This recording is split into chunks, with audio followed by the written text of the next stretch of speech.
Hello, everybody, and welcome back to another episode of Flock's Nest Sports Podcast. As always, I am one of your hosts, Dallas, reppin' 52 of the Baltimore Ravens, Ray Lewis. As always, on the other half, Brendan, reppin' 54, Bobby Wagner of the Seattle Seahawks. We got a great episode for you guys, coming at you a little early in the week, but we wanted to get out another video before the draft.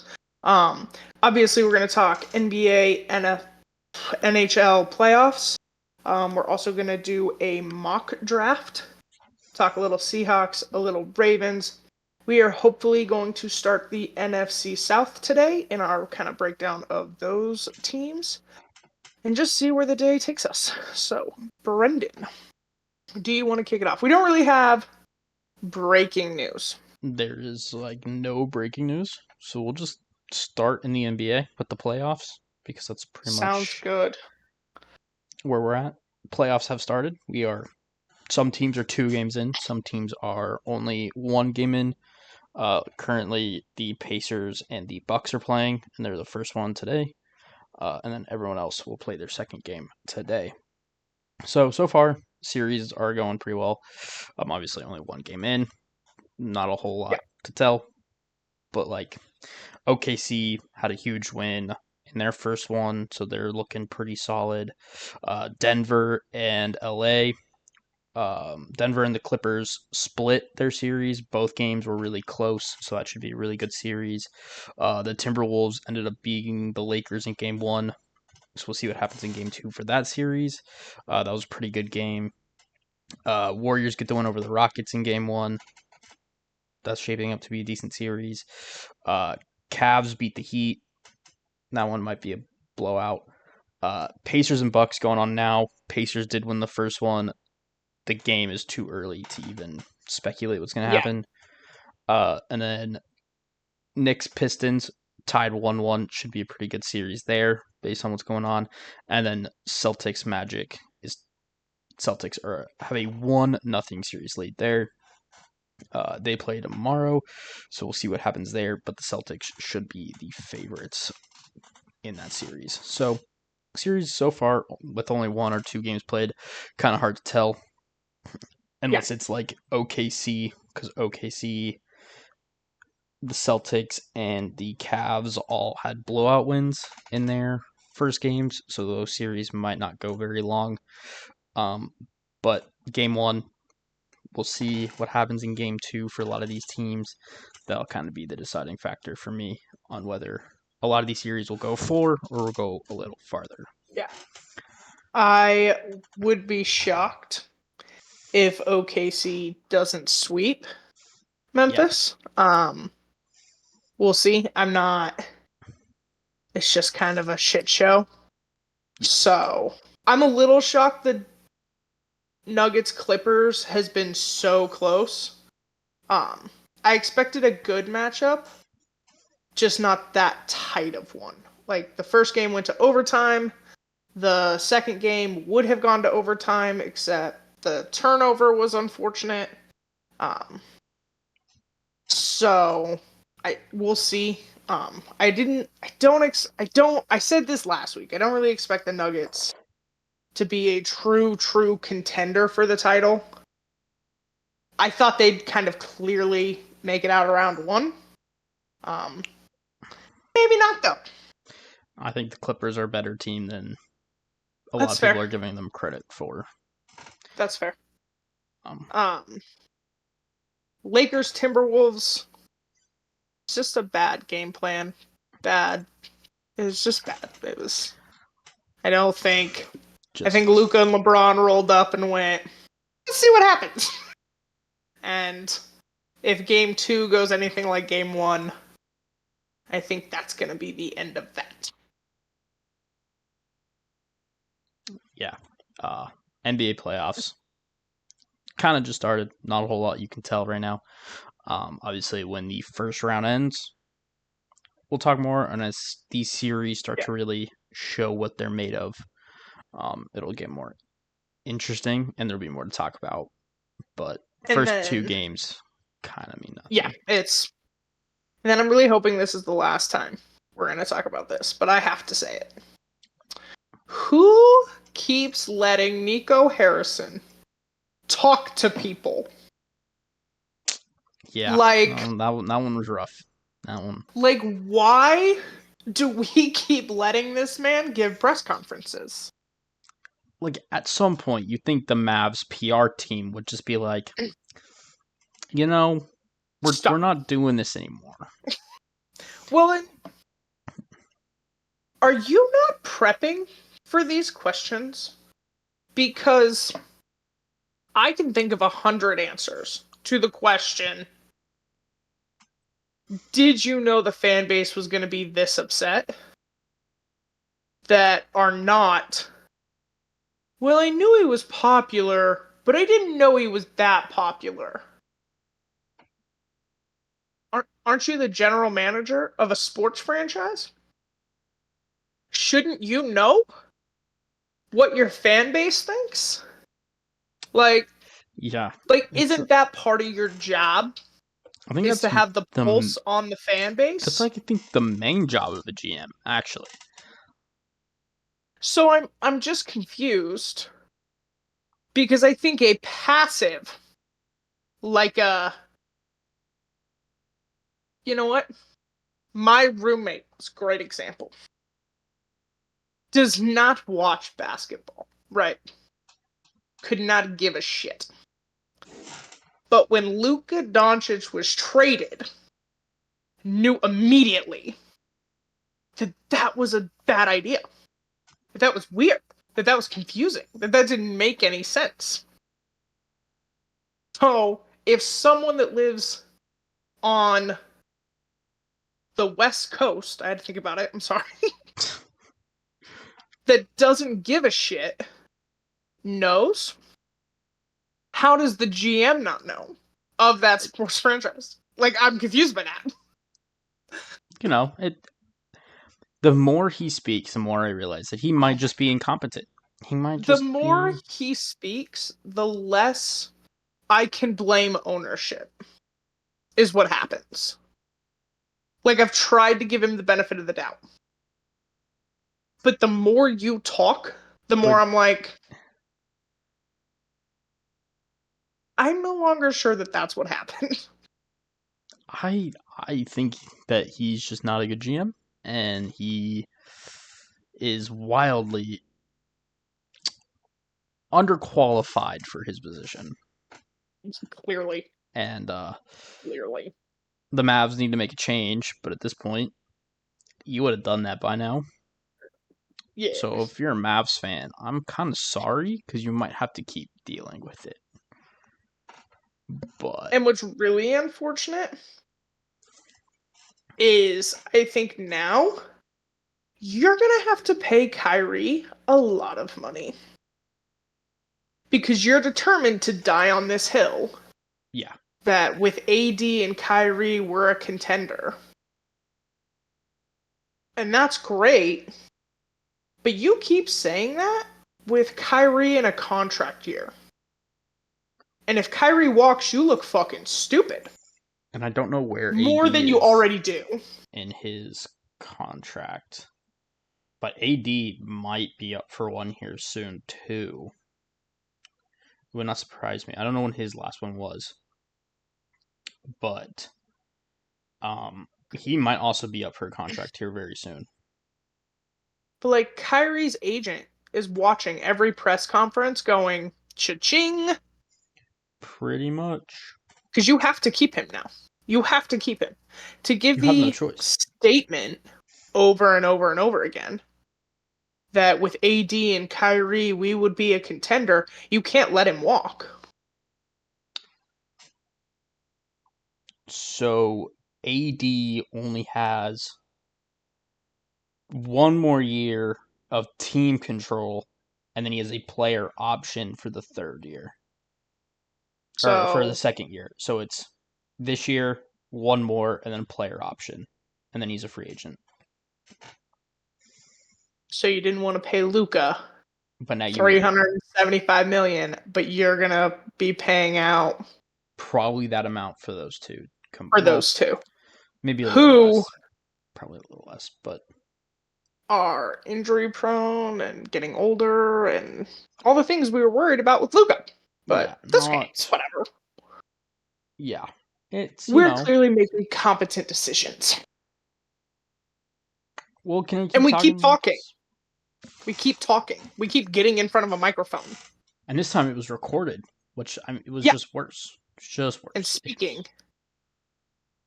Now it's Saying out there. things. Now it's out there that you believed that he wasn't that popular and that he wasn't the most popular player in franchise history or close to. Like, I think you could have walked down the street of Dallas and asked 10 people, like, who's the most popular player in all of Dallas? And I think if you ask 10, I would say 7 of them. 6 or 7. I'm going to say 7. Say Luka Doncic. Because I do think CeeDee Lamb gets a couple. I think CeeDee Lamb gets a couple. Maybe Micah gets one. Yeah, like... But I think the majority are gonna say Luka. I might agree with the 7, because I think like 2 people would say CD, and then 1 person would say Micah. Say Micah. And then maybe if you really wanted to, there's somebody will say somebody else just because. Maybe you get a Dak, which would be weird, but maybe you get one. Maybe you get a a one-off hockey player. You might get like a Rantanen because someone really loves hockey. It's possible. But the majority go Luka Doncic. Yes. And that alone should just like tell you how okay, he's popular. We should not. Yeah. Maybe we just don't do that. It's just, stupid GMing. Incompetent GMing at its finest. Crazy. So it's crazy. They are gone though. Didn't make the tournament, so that helps make your point. But I think now we're probably done talking about it. Yeah, hopefully, as long as he doesn't keep speaking to the media, we should be done talking. That's fair. That's fair. If you're going to keep giving us things to talk about, though, it's hard not to. It's a very big problem with Dallas sports, but we won't talk about them either. Talking about them today. So, Nico Harrison should just stay out of the media, and Dallas sports in general should stay out of the media, and life would be great. All of that. Moving on, though, to the NHL, because their playoffs have also started, and we are following that more at this point in the playoffs a little more closely. So we'll start with like the breaking news of the NHL, because it's not really involved the playoffs. It is the Seattle Kraken have now fired their head coach. This is the second head coach firing in 2 years. So back-to-back years, they have fired a head coach. They also technically fired their GM, but they gave him a promotion, so he's no longer the GM. But then they hired a new GM. It's the John Elway firing of the GM. Yeah. They elevated him to a position of you're no longer GM, which I don't know why they did anyway. It's not like he's a legend of the franchise, considering that franchise is like 5 years old. Is it 5? I think it's 3. I think you're right. I think it's 3. Whatever. The youngest franchise in the NHL. Yeah. Not something I feel like you should be doing, but to each your own, I guess. But yeah, they fired their head coach. They then move on from their GM. They promote him. Yeah. They bring in a new GM. Or they're bringing in a new GM. The Kraken missed the playoffs, so they did this smart way of this, not firing their head Yeah, coach before the playoffs or during the playoffs or whatever. So, the Kraken should have a new head coach next year. Again, that's pretty much that. we shall see how that goes. Probably not well. Because when they became a franchise, it just has never.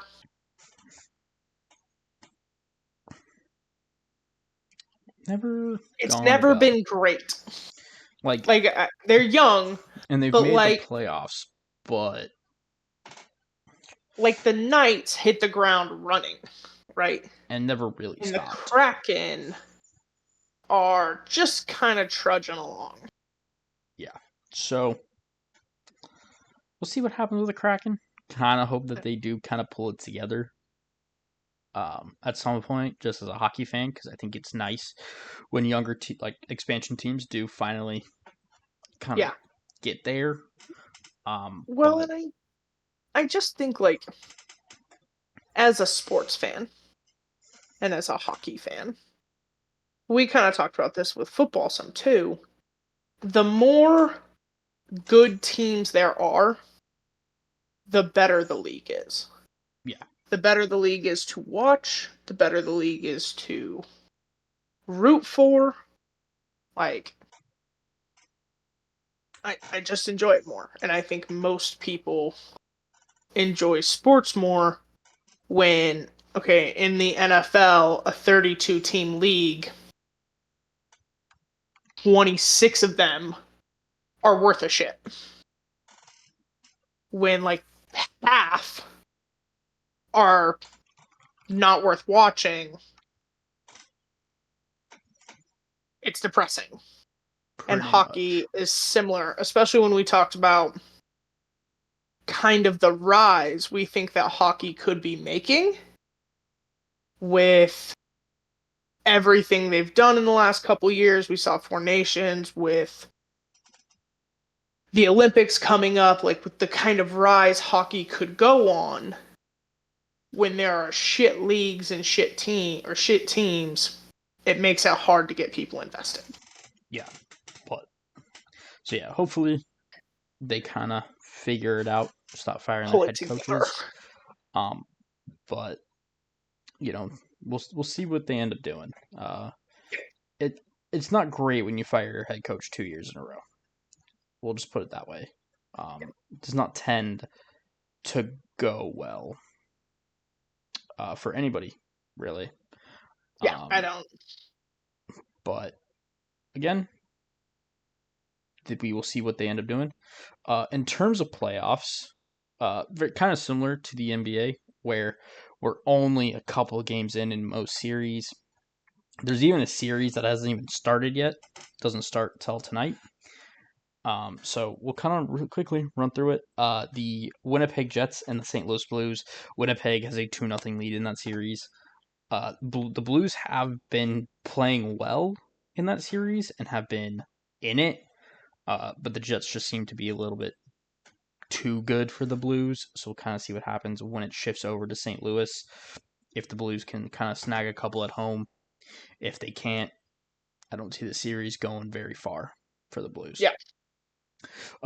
Avalanche Stars series is tied 1-1. It's been a pretty good series. Avalanche got a pretty dominant win in game one. The Stars do come back in game two to get an overtime win. That was very needed for I the Stars. was terrified.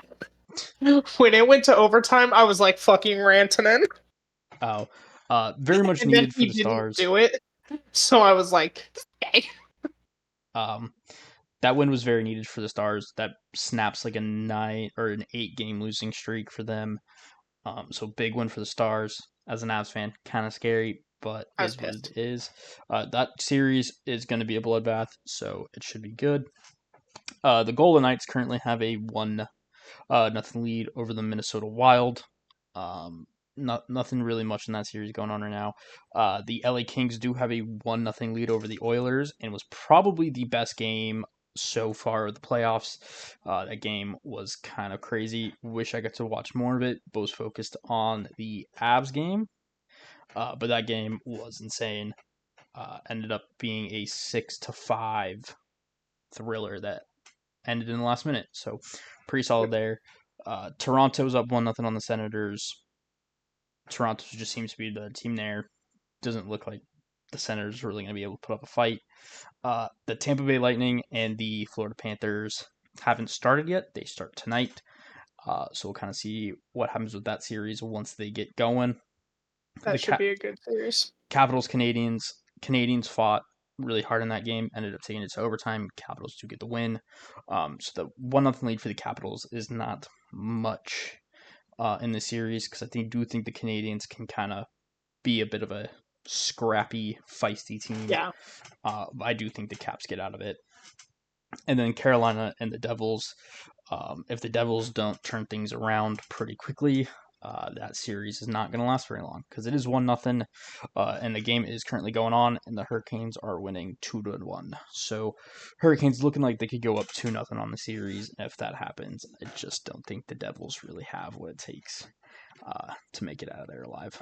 So that's what's going on in NHL playoffs. Yeah. I watched the shit out of some Avs hockey.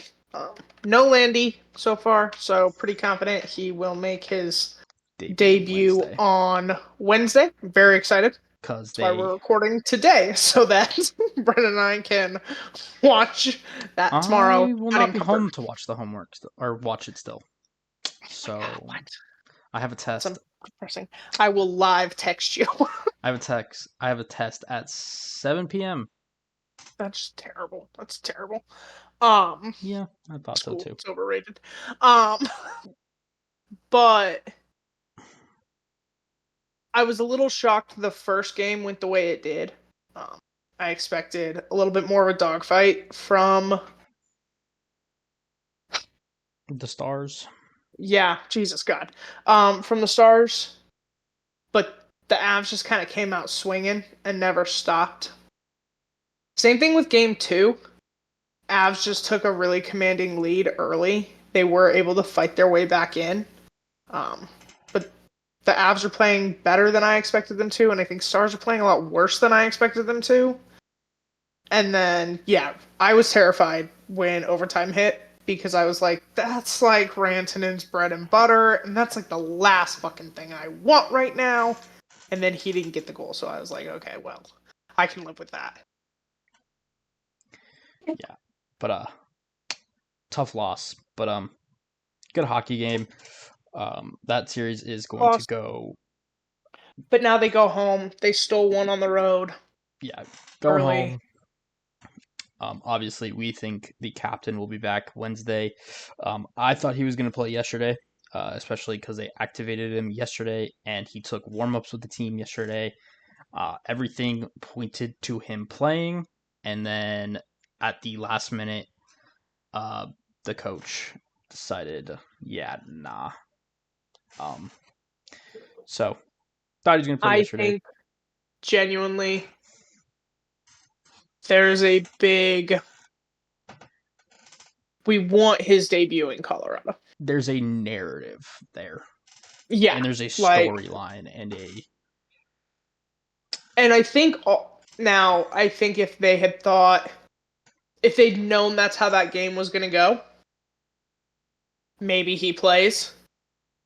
But because of the dominance over game 1, I think Bednar probably went. Just sit down. And it's unfortunate because the guy that played instead of him kind of caused the Avs to lose the game. Yeah. He was responsible for the overtime, or for giving up a turnover that led to the overtime winner. So, yeah, probably not going to play Wednesday. So, I think we'll see Landeskog return on Wednesday. So, obviously, good news there, hopefully, for the Avs. We'll see what happens with the game and with the rest of the NHL series going on. So far, these playoffs have been fantastic. Decently close games, no real blowouts. except for the Avs, but really that one was close until decently late. So it's been pretty solid so far. So Yeah. looking forward to this playoff season. Heck, yeah. Alrighty. Well, then let's move on to college football. There's a little bit of news, a couple of things I want to talk about, and then we can get into our mock draft because we are Yeah. just doing one joint mock draft. Yep. So, And then quick bit of news for college football. I'm gonna absolutely butcher this name.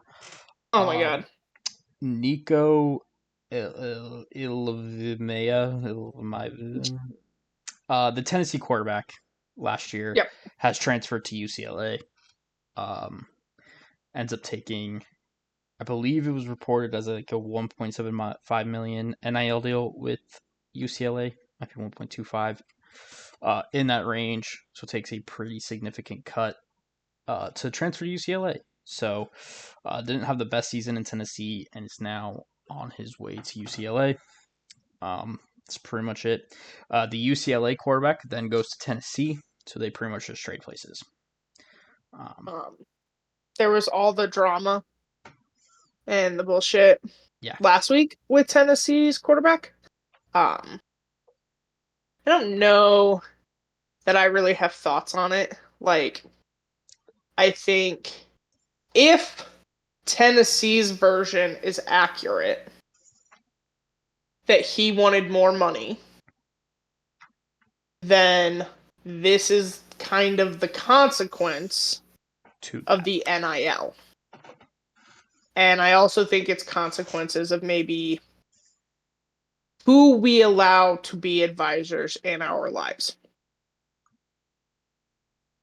If Tennessee's version is not accurate because he took significantly less money to go somewhere else, asking for $4 million from Tennessee was a reporting.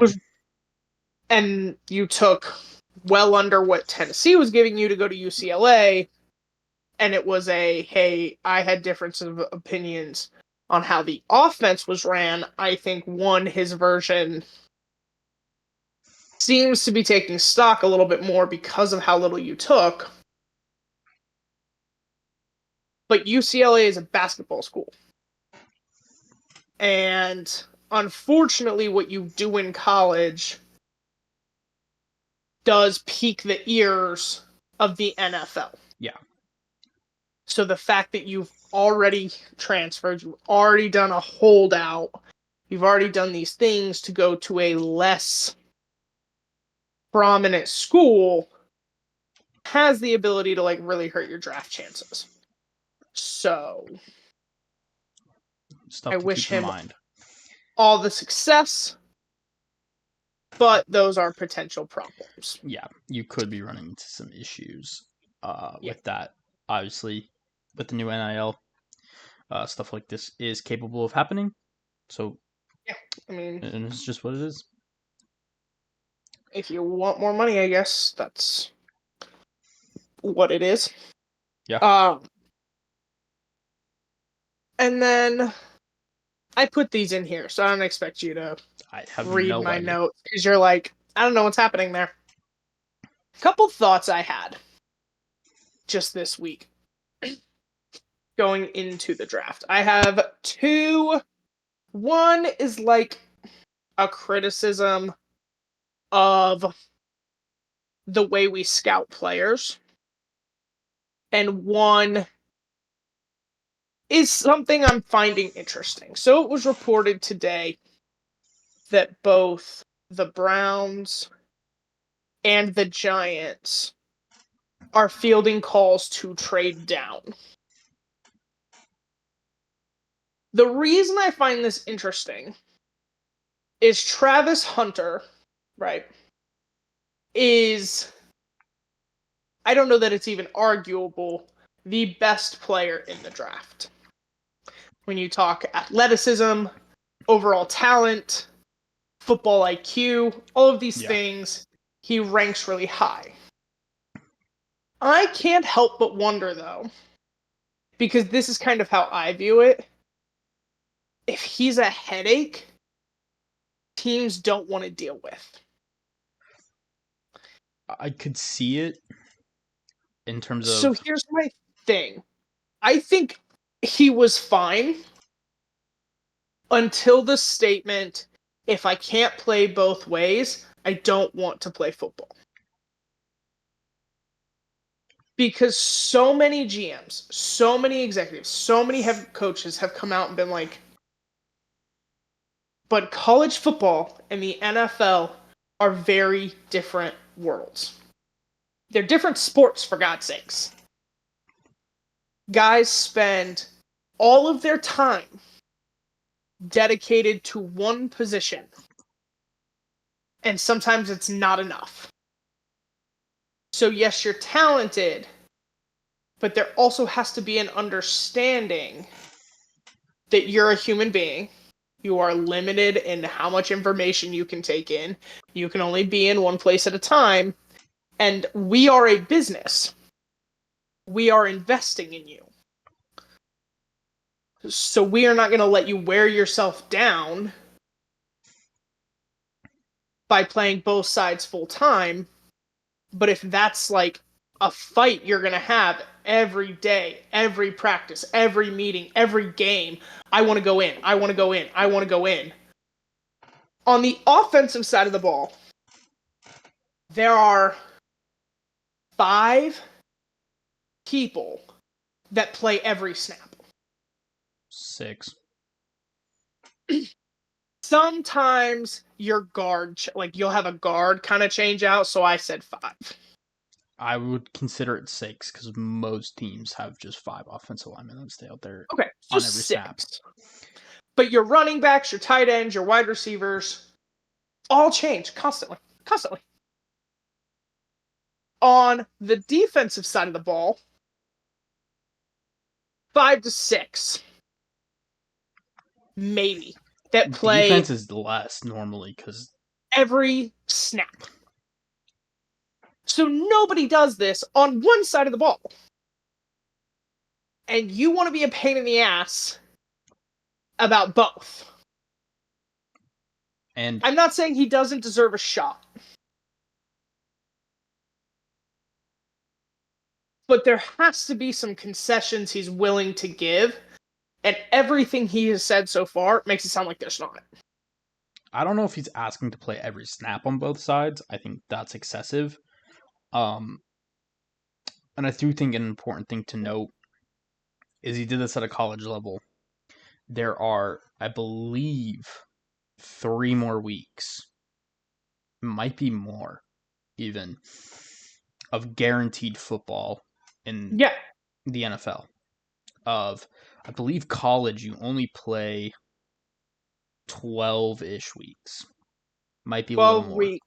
Yeah. And then in football, it's 17. Yeah. Like, So you got 5 more.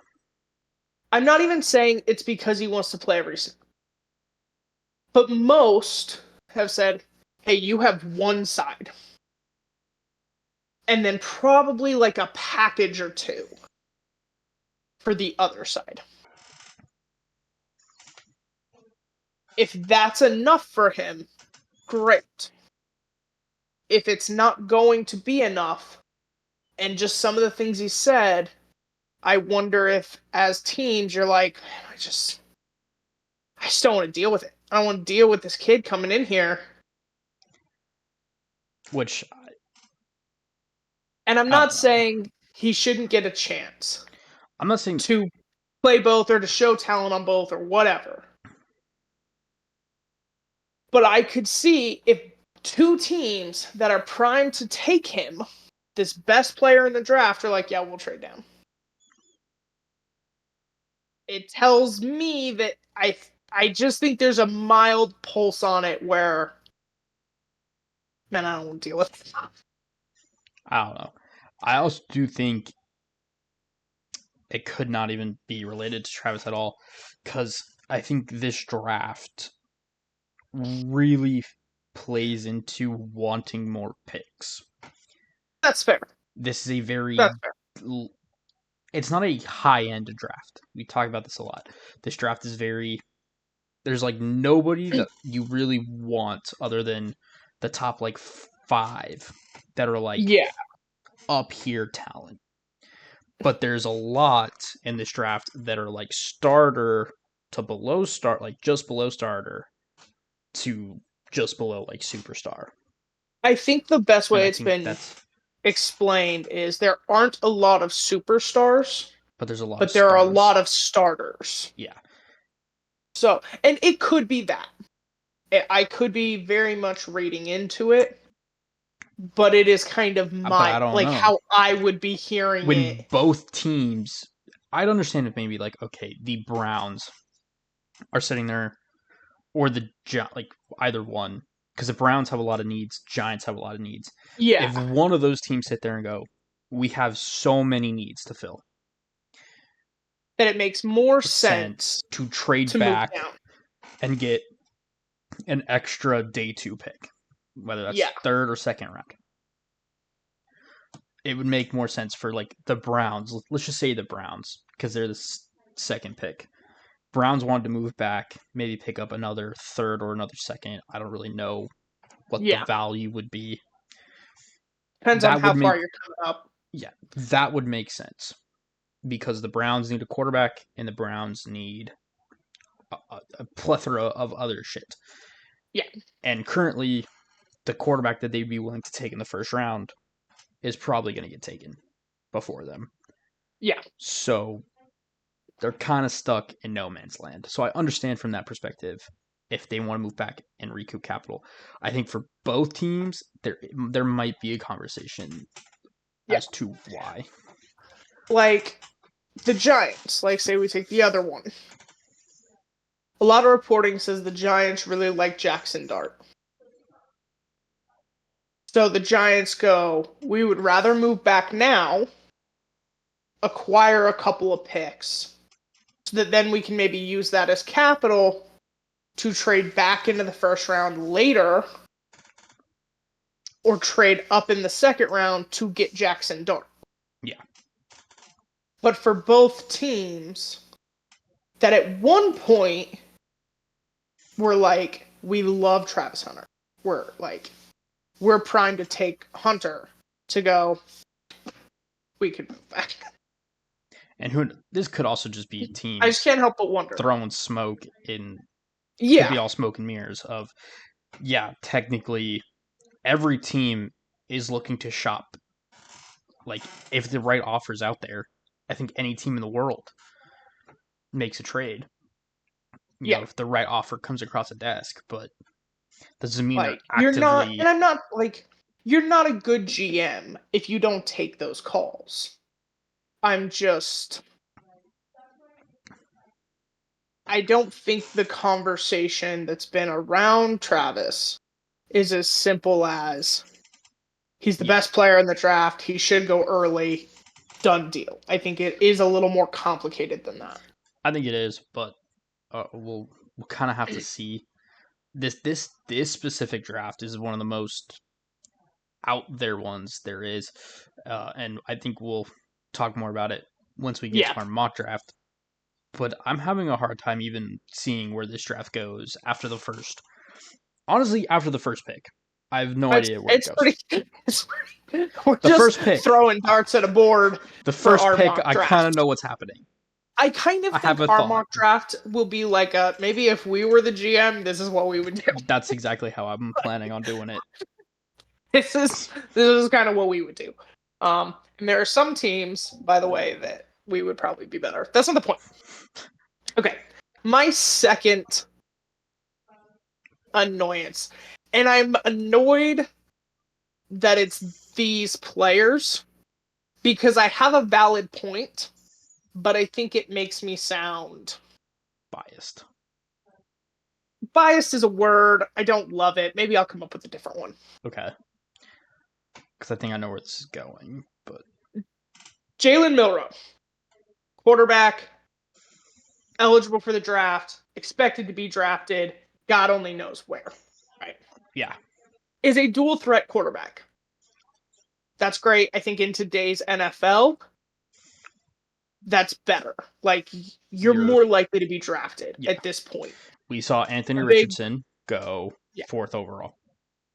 like a big criticism on Shador is he's not very mobile. Yeah. But the scouting report that I've been hearing so much over the last couple days is he's probably faster than Lamar Jackson. I don't care. I want to make that abundantly clear. I don't give a fuck. If he's faster than Lamar, cool, go him. What I don't understand is why that's relevant. And let me explain. For me, a scouting report is supposed to tell you about the player. Lamar Jackson, because that's the comp, right, is fast. I'm not saying he's not. But it's not the most important part of him. It's not what makes him who he is. The thing that makes Lamar Lamar is that I'm pretty confident he bathes himself and his uniform in Vaseline. He's a slippery, jukey motherfucker. And the fact that at his speed, he can stop on a dime. He can just, boom, done moving. Went from 21 miles an hour to 0 and made 3 defenders look stupid as shit. Now, if Lamar in open space often got caught, if like he gets out of the pocket, he's running, and then defenders often caught him. So a critique would be Lamar's mobile, but he's not the fastest guy. But that's not true. So when you go, he's faster than Lamar, my thought is, but what does that get me? Like, if Lamar was already this, hard to catch, he's too fast, he's too slippery, and those things equal touchdowns, to me, just saying he's faster than Lamar, as a GM, I'm sitting there going, cool, what does that get me in relation to what Lamar gets me, if that's going to be the comp? So, And I'm not bothered because it's Lamar. I just feel like that's not helpful. okay. I think the reason is Jalen Milroe is a very unpolished player. He's very much in need of development and needs a Yeah. lot of work and probably needs like 2 years just to sit and learn. Yeah. Because he's not ready, like, at all. Yeah. Yeah. And I will say, he does remind me a lot of Lamar coming out of college. Lamar was not the best passer coming out of college. He was very bad, actually. Wow. I mean, comparatively speaking, he was very bad.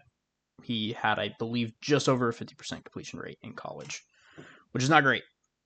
That's fine. Like, Josh Allen was worse. Josh Allen had lower than 50% in college.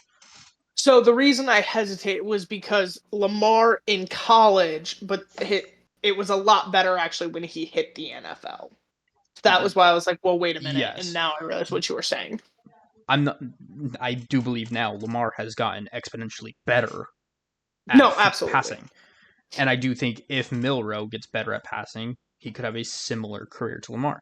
I do think saying he's faster than Lamar really only helps as a baseline for where his development can go. I think you're looking at a player that has the athleticism to be a Lamar Jackson-esque player. So to me, that's an appropriate statement. He has the athleticism of Lamar. And I think that's what they're going for when they say he's faster than Lamar, but they're saying it to dumb it down for So average people. here's my thing. This comes up a lot. Michael Vick has said this, and he and Lamar have talked about this, that Michael Vick was faster than Lamar is.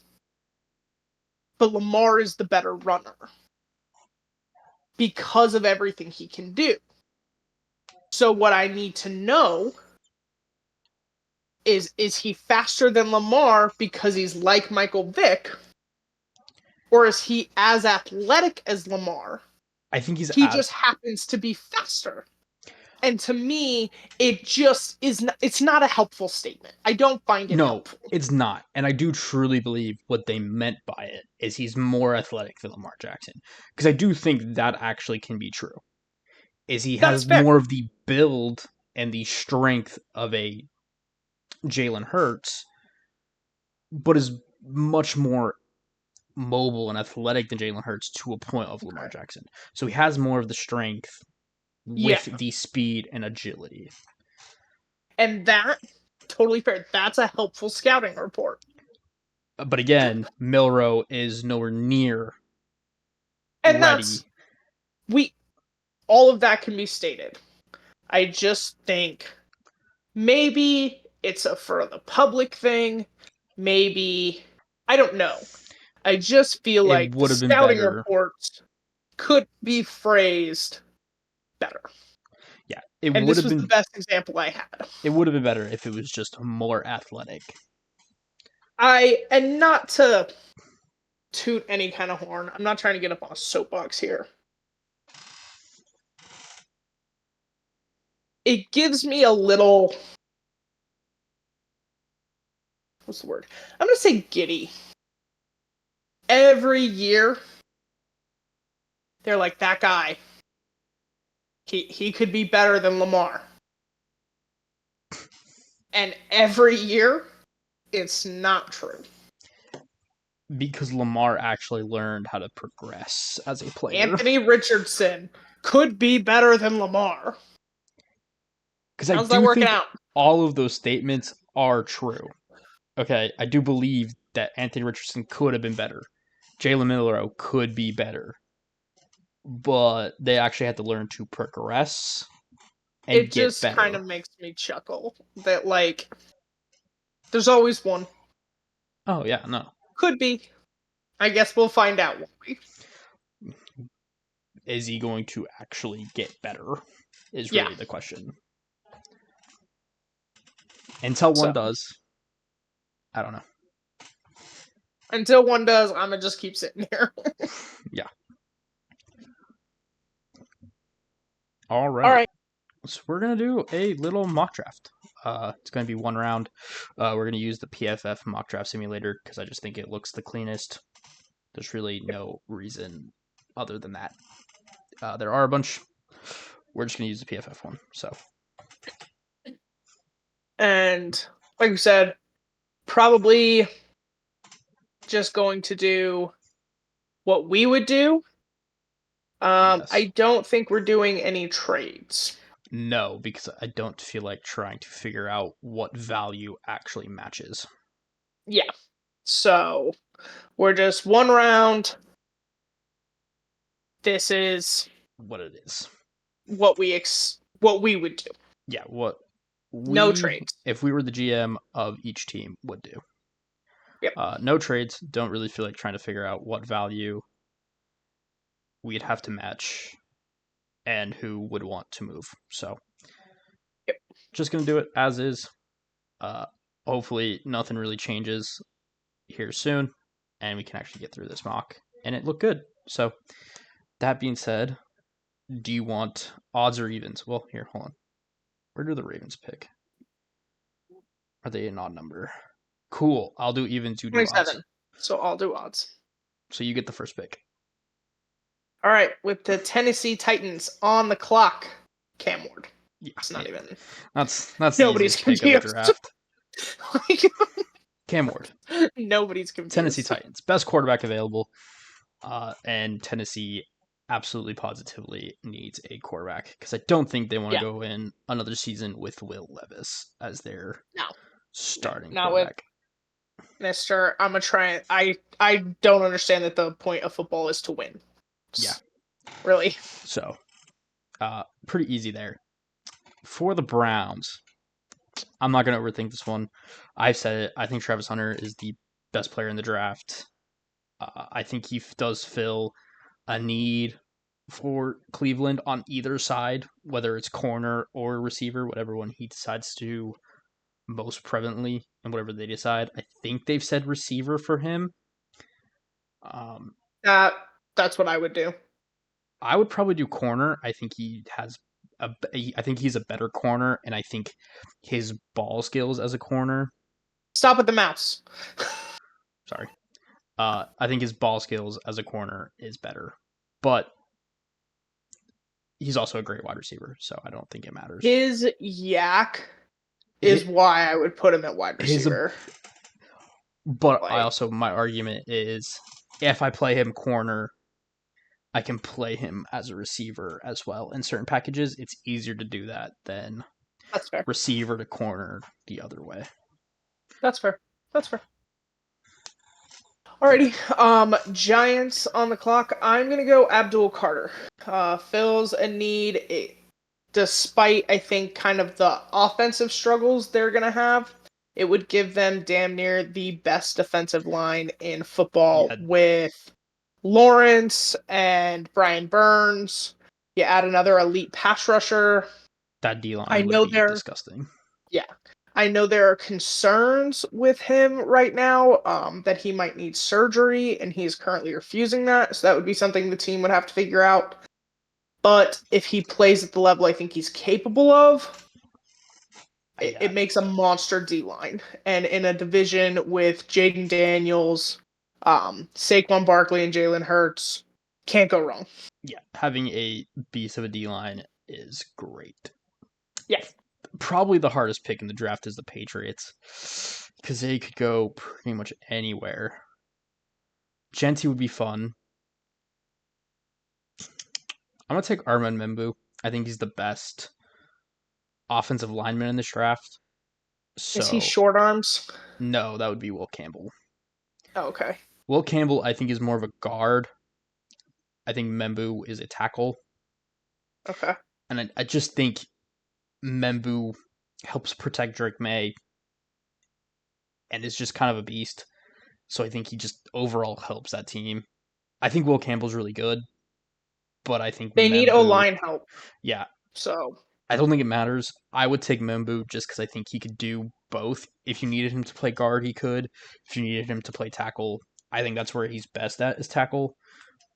But if he needed to play guard in a pinch, it would work. I think Will Campbell would be a kick-ass guard, but I don't know if he could play tackle at the next level. And I think the tackle is a more important position. So that's my reasoning for Membu. That's fair. That is fair. Jacksonville. Hold on. I knew a name. I'm trying to remember the name. Okay. It. Oh, that's a fuck.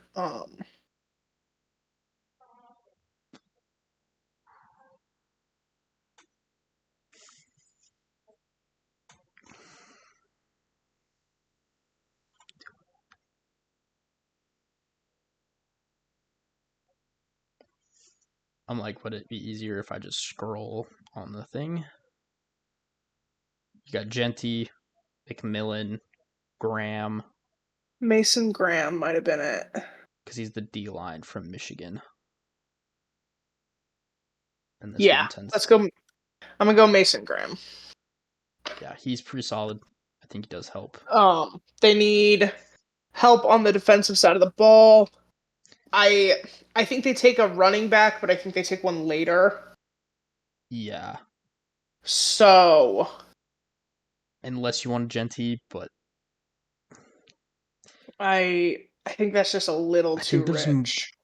Especially for their team, I think there's more value in getting a kick-ass D lineman. Yeah. Than a great running back. But I especially agree. in this running back class that is loaded, It's so deep. It's so deep. I say that, but I think I'm going to draft Genty now.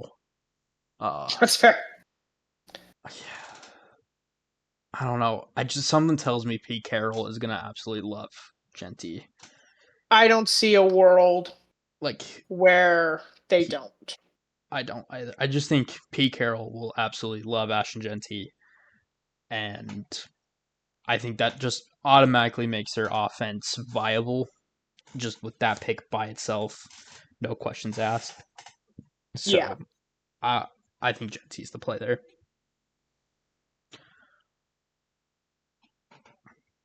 Alrighty, Jets on the clock. I think um is it Warren? Yeah, Tyler Tight Warren. end, Tyler Warren. Look, for the most part, I think they need help in other places. Um, but those other things are deeper in the draft, and tight end is deep too. But this high up, you with signing Justin Fields, you have some good weapons. You have a good running back. You pair him with Tyler Warren, who is not only a good blocking tight end, but a good receiving tight end as well. Just kind of bolster that offense a bit. That's what I expect.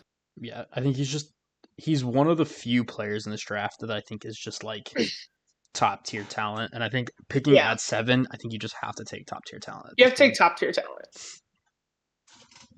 Okay, Carolina. Oh, this is the one that I have no idea what Carolina's going to want to do. I've seen a lot of people take Jalen Walker here. He's listed as linebacker. Okay. Yeah, Jalen Walker. I don't personally like him. I know a lot of people do, and I know a lot of people think he's a good character and a good Mm-hmm. locker room guy. I just don't think he's in that weird middle ground between edge and actual like inside linebacker. And I just Yeah, don't know what his positioning in the NFL is, so I don't know if I want to take him this high. But I think that's fair. Carolina would like him. Damn, Carolina's hard to pick for because that roster's not that bad.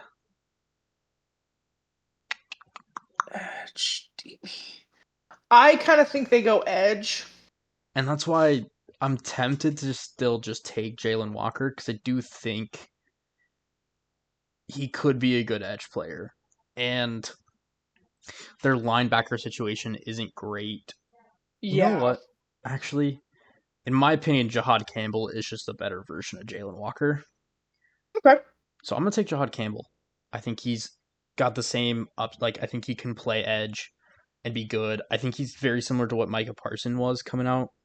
Probably a little worse. I think Micah Parsons was a better athlete, but not by much. And I think he has more flexibility and can play either linebacker or edge. So I think Jahad Campbell is a pretty good player for the Panthers. Okay. Saints at 9.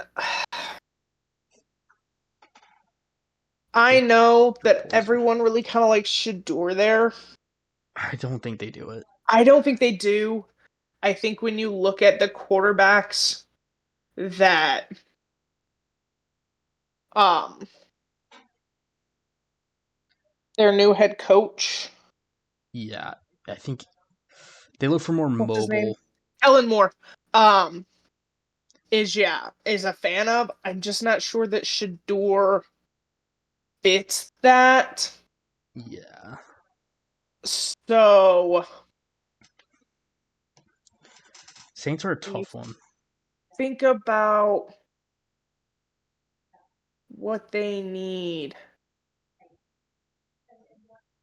because they need a quarterback, and I know they need and I think it's too rich for Jackson Dart.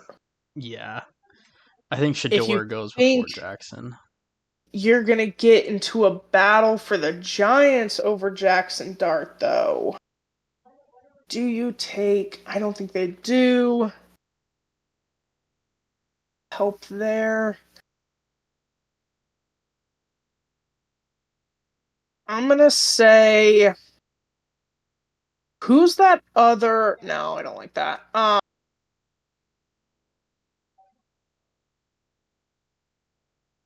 This is a tough one. Yeah, They could go pretty much anywhere though, I think. I don't know if I think they take a wide receiver I mean, they this could. early. I, yeah, tackle. Guard, I'm I gonna don't think say so. no. They don't really need O line help. I'm gonna say Walter Nolan. I actually could Um, see that because especially with he's oh god, who's Cam Jordan. I think he could yeah, potentially help replace Cam Jordan in the long and run. that defense could really use some help. And that their Um, caps, I don't. That's my thing. They could just go damn near anywhere. I the hard part is I kind of think they'll trade down. I do too. If they don't take Shador, I think they'll, and I I don't see a also world they take Shador. I don't. The only other thing I could see them Like, doing is maybe taking Will Johnson oh, you know what? To because they did replace, trace Lattimore. I like The that. only Go Will issue with Johnson. Will Johnson is he's coming off a surgery, So is like and their half of the medicals, Saints. yeah, and his medicals, I think are checking out, but I just don't know if his medicals check out. I think he goes to the Saints Let's go Will Johnson to replace Lattimore. because I think that's important for them because without Lattimore, that secondary is terrible. Yeah. I can't really think of anybody in that secondary. Hmm. Chicago. You don't need a running back. Or you need a running back. But I think they do that later. Hmm. I'm thinking Walter Nolan here might not be bad. Mike Mike Green might not be bad. Get an Yeah. edge. Safety. Just the safety in this early is not it for me. I'm between Nolan or Green. I'm gonna take Green. I just prefer him. I think he's better than Okay. Nolan. I mean, they play two different positions, but I think there's question marks about both of them in terms of character, possibly. So I don't know. I'm gonna take Mike Green. I think he's just got more juice as an edge rusher than Nolan does from the interior in terms of positionally. So I'm gonna take Green. Just think he's good. 49ers, I'm gonna go Will Campbell. Yeah, that makes a lot of They sense. need some O line help, especially with Trent getting older. And he's really talented. I know there are stupid questions about his arm length. That was not an issue. So I'm gonna go. I think he's one of the best on the board. They could really use some help there. That's what I'm gonna do. Sick. Will Campbell. Okay. I think the Cowboys go McMillan Okay. because I mean, Genty's that's not a there. solid. There's no if Campbell fell, I think I would have taken Campbell That's fair. had you not just done that. And I think McMillan would be a nice compliment to CeeDee Lamb. And I just I can't move. They could no. I don't know if they go tackle. They don't need tackle. I think I'm gonna go McMillan. I do think he's the best available. And again, in the past, I think the Cowboys wide receiver position has been CeeDee Lamb, and that's it. So I Yeah. think this gives you a really good running mate for CeeDee Lamb, someone that can win contested catches, can win downfield, and gives you a really The good complement. the only other one I see isn't just another running back, but it's There's so deep and I don't think there's that I another. think And you could get it. Well, some people think that one out of UNC. Maybe. I would need a Omarion name. Hampton. Yes, Yeah. is potentially a first rounder. Yeah, I don't know. I think it's too early for them, but I think T Mac is I think it just helps them with CD like take pressure off of CD Lamb and hopefully that passing offense because it's pretty much Yeah, CD Lamb at this point. no, that's fair. All right, Miami.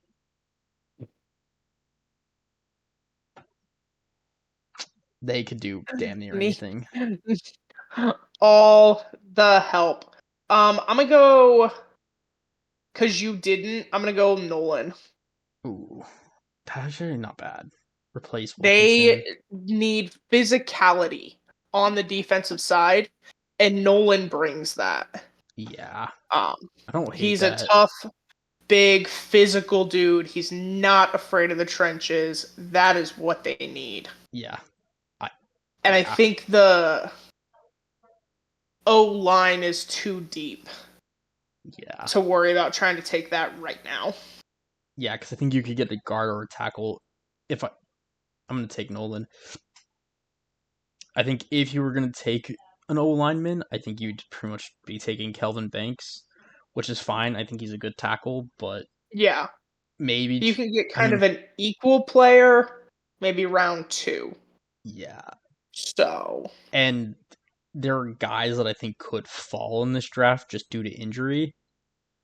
So I don't nope, hate it. that's fair. Okay. Indianapolis. Falcons. Oh, no, yeah, you're the Colts. I'm the Falcons. Jesus. Yeah.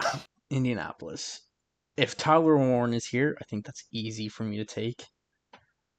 I think Loveland or Starks. Did they do anything at the safety position this offseason? I I don't don't think they I did. don't think they did. And I know that's an issue, but it's not Yes. tight end is really good for that offense. But I think they can get away without it with the receivers they have and how Yeah, I much mean, they they have so need. much offensive help that, And really, I think that offense is limited by who they have playing quarterback at this point. I mean, that's fair.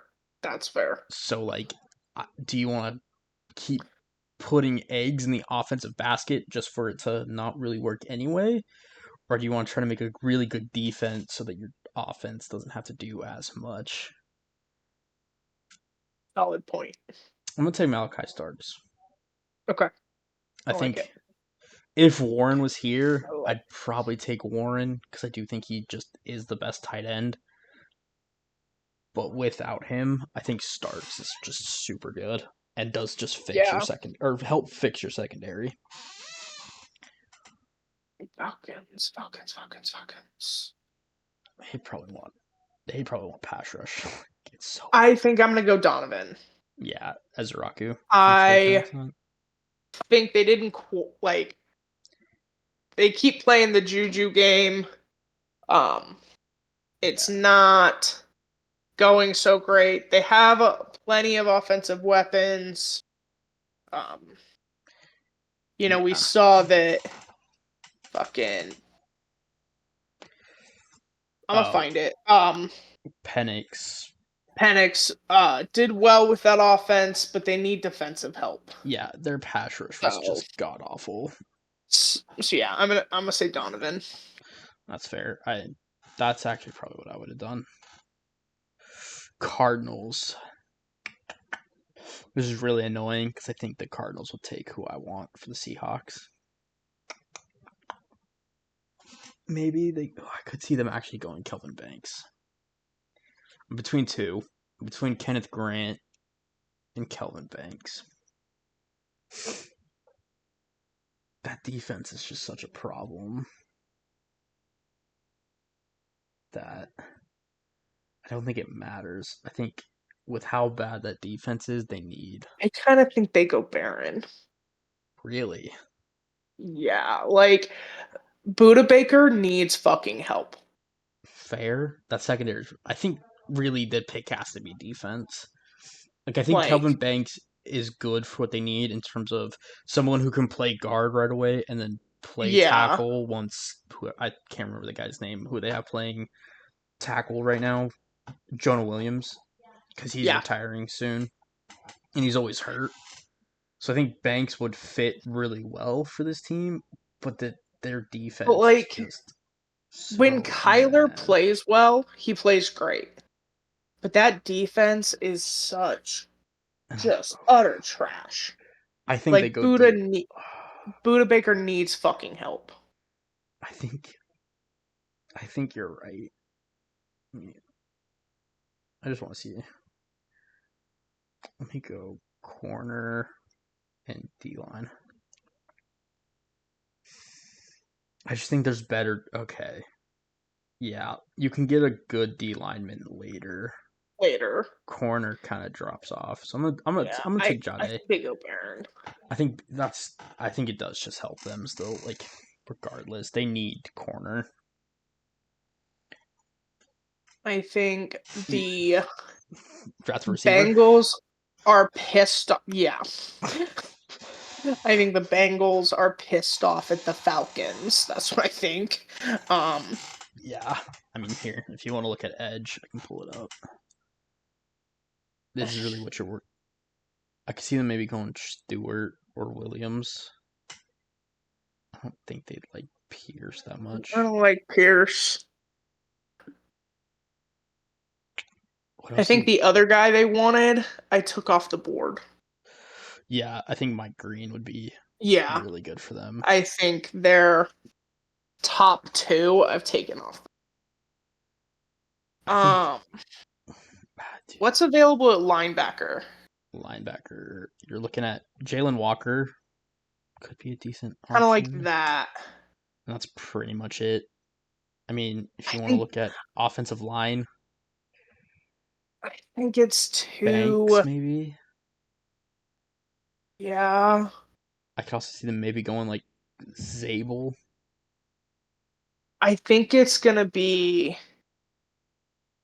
the linebacker. You think Jalen Walker? Yeah, I don't hate. Yeah, because they just need edge, and if they trade like Hendrickson, yeah, I could see that. yeah. I could see that. I think that's the best for them at this point. I think it's the best available. Yeah, Like maybe if you really I know wanted they to have get that like those offensive line, couple rated above, but I just think you I can put get a good guard later. I put very little stock in PFF's grades. Honestly, I Yeah. think they're fine. Like, I think they're a good benchmark, but I don't think they tell the full story. Um, So that's the yeah, only way I see them pivoting though is like if literally all of their edges come off the board, maybe they go maybe they with, go Banks.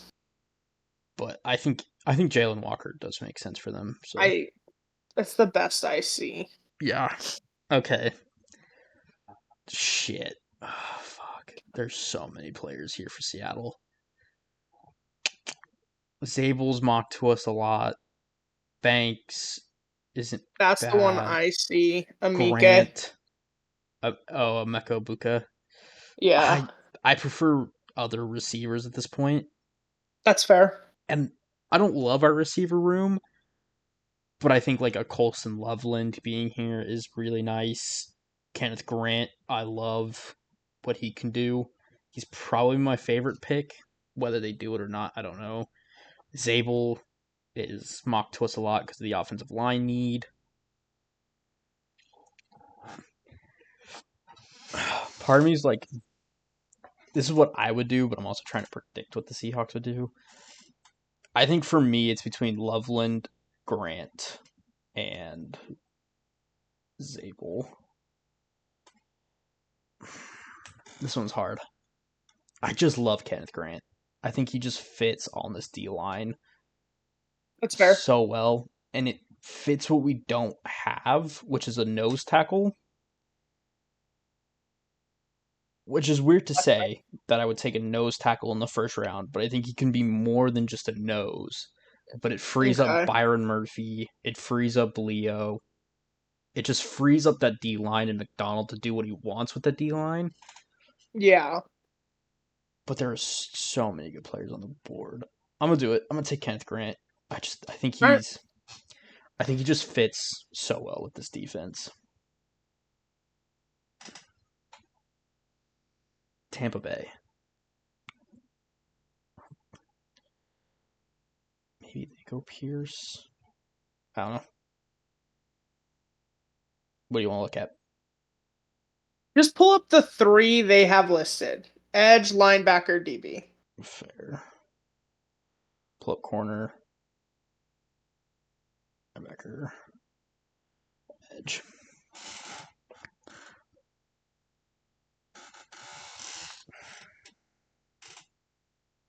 Yeah, the corner situation's not great. Yeah. I'm going to go. I think.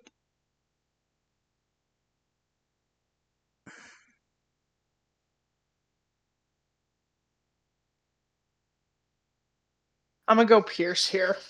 I think that. Yeah, I think that makes sense.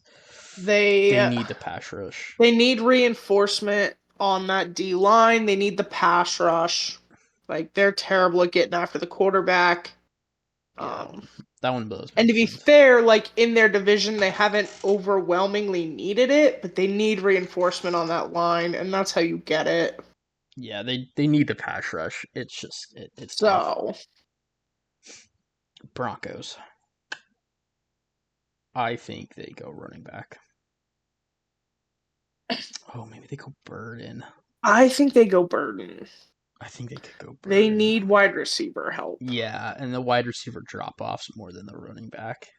Yeah, like there's still Like, don't get me wrong, there. I think they would really like Omari and Hampton, but I think Luther Burden is just. They might, but he's also not known for like draft. Well, I guess they are 20. You know what? I think you know what? I think they go Burden. And it's weird. I think they go Burden and then end up taking like Travion Henderson late. or maybe Caleb Johnson later. Okay. Yeah, I don't hate thing. that. Like, this running back class is stacked. It's so deep. So good. It's so deep. Good lord. Yeah, I think they go Burden. I think Burden's just what they need. This is easy. Slot. Yeah. Shador. Oh yeah. Yeah, I mean, with him still on the board, there's no way. They need it. Like, you don't have anybody else as of now. And even if they did sign Rodgers, that would be a fucking insane QB room. I mean, the ego in that room is. The ego in that room and the weirdness in the fucking Giants room. We got it all covered, apparently. Yeah. Nobody's worried about talent or capability anymore. Yeah. This is also easy. Because there's no way there's no way John Harbaugh doesn't pick Colson Loveland if he's there. No, if he's available, or not that's John, happening. Jim. Wrong, Harbaugh. Harbaugh. I mean, I'm gonna be honest. I think if Loveland falls to 27, I think John picks him too.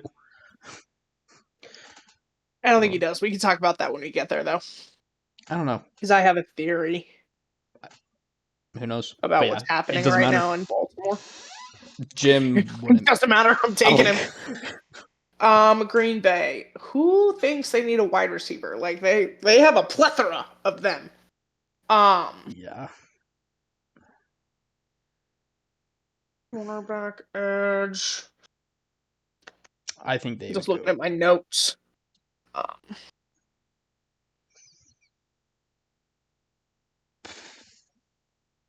Kind of think they go edge. I do too. Who's available? Ooh, Stewart or Mykal Williams. I think Georgia. I think I'm gonna go Mykal. Yeah. I think those Georgia boys, man, they bring a fucking dog to them that Green Bay is just kind of missing right now on the defense. Fair. I like Shamar, I do, but I think the questions around Stewart are valid. Yeah. I don't know. He's one. And I don't know. Yeah, I'm gonna go Mykal. Yep. Georgia does just breed incredible they defenders. They breed great defenders. Oh, Minnesota. They need D-line, but they could also just take Omarion Hampton and have a good running back. Who's their running? Is Aaron Jones still their running back? Yeah. Yeah, I'm taking So, Omarion Hampton. okay. I think Aaron Jones is just hurt too much. That's fair. And And he's getting again, older. like Omar Norman Lott's the next like D line that I would take, and I think you can get him in the second. The only There's other one just is if they go safety. and there's just not one available. Like if Starks fell here, yeah, but at this point, Do we have Starks going yeah, already? I had Starks going to Oh yeah, Indianapolis. that's right. The Colts. That's right. I think do Omar and Hampton. I think they Okay. just get a good running So back for that then offense. also we have to print this out so then we can use him Oh yeah, Thursday. Be like, well, we fucked that up. oh yeah. We got that right. I mean, I can do it. Yeah, I know. Um, right, Texans. I mean, I think the wide receiver room is or draft is deep enough. Maybe Amika, but he's kind of another. But he's hurt. I think they go Banks, I kind of think they need O line help so fucking bad. and you just traded your best tackle, So yeah, let's go and your Banks. offensive line already sucks. Yeah, it wasn't good anyway, and then you traded away the best one. So I think Banks is a good pick. Rams. Who did the Rams take? Who are their tackles? fuck. Is it someone that's injury prone? I don't I think don't think so I because really struggled taking Simmons. their whole line like is pretty young. I don't think Josh Simmons gets drafted in the first round. I think I think it was a patellar tendon injury, Gotcha. and Yeah, that's rough. I think that's gonna scare a lot of teams away. Who do they? Oh, mm, no, Oh, they just I get mm, hmm.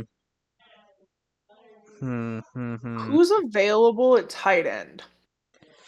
Nobody now. It's all yeah. No one that's I think first round talent.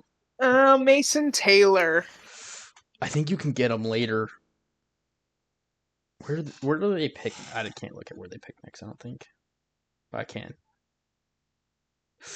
They only pick at 90. Ugh, that's a drop. Damn. Yeah, their next pick is 90, so they don't pick in the second at all. This one's tough. This one I is mean, tough. I wonder if almost because their line is younger, If they're if they do take Josh, because they have a little more time before he has to and actually play. that's why I was thinking about it. Or if they have like a really old vet, but Yeah. That but if he I can think, just rest and learn. but also some part of me is like maybe they take like a Shamar Stewart and just build a sick defensive line because they don't need receiver, they don't need guard. No. Maybe they take like a Benjamin Morrison, but he's hurt too. That's the problem with this corner class. All the corners are hurt. Yeah. Maybe Trey Amos. You know what? I'm gonna take Shamar Stewart. Okay. I just think they just want to build a, insane defensive line. If you pair Shamar Stewart with Jared Verse, that would just be. Yeah, that's fair. I mean, as a Seahawk fan, I'm dreading playing them, Yeah, that's fair. And I just with their needs, I just think this makes the most sense. All right, the Ravens taking Matthew Show Golden. me. Shut the fuck up. What do you want to see? Linebacker, edge, and corner. Linebacker, edge, corner. All right. Not a ton of options.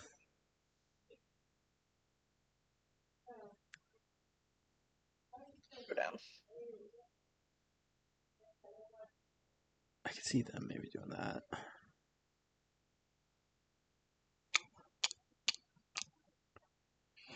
At that point, they won't pick. Go back up. They'll trade out. Yeah. I think they might anyway. If Shamar Tuner gets snapped, This or no, fucking draft falls any way the way we currently have it, they're trading down. because They're trading out. I think they want Stewart. I think Stewart would be so good on that team. Stewart or Nolan. But yeah, Um, you see them maybe liking Amos or Scorton or Morrison. Yeah. What's your I mean, they need a corner. They need a corner to start right away, or could kind it of wait? Yeah. Because I'm like the two best are Ravel and Morrison, but Ravel tore his ACL in the season, and Morrison had a hip injury. And that's why.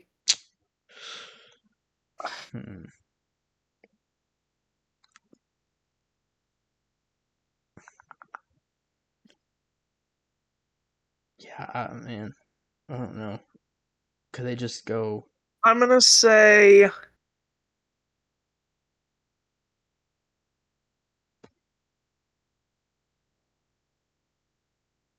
Just show me linebackers. Oh, because the thing I was going to say, I think all of the fucking. Damn, I hate that. Go Amos. Yeah, I think that's probably safest. I think all the tight end talk is just a giant smokescreen.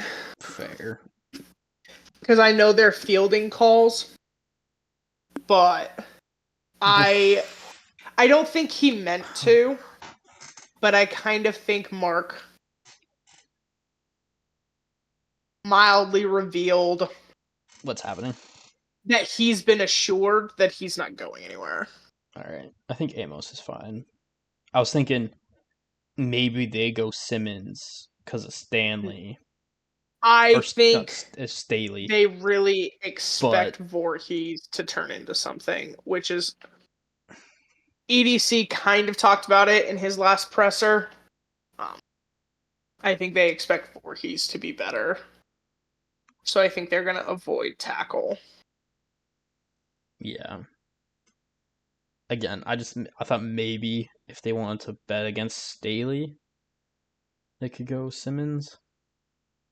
But I don't know why you would draft one injury prone or one injured tackle to maybe replace an injury prone one. That just doesn't make a ton of sense. Well, and you just gave him an extension, that too, and it was a decent extension. So it's not even after the first year.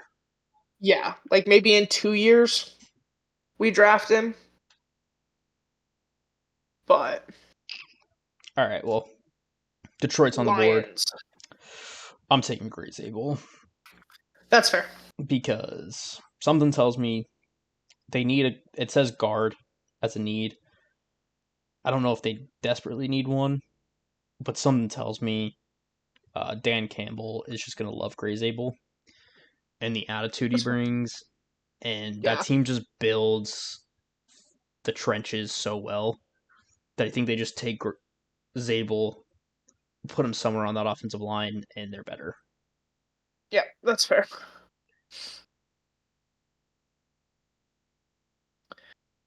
The commies. I think Washington.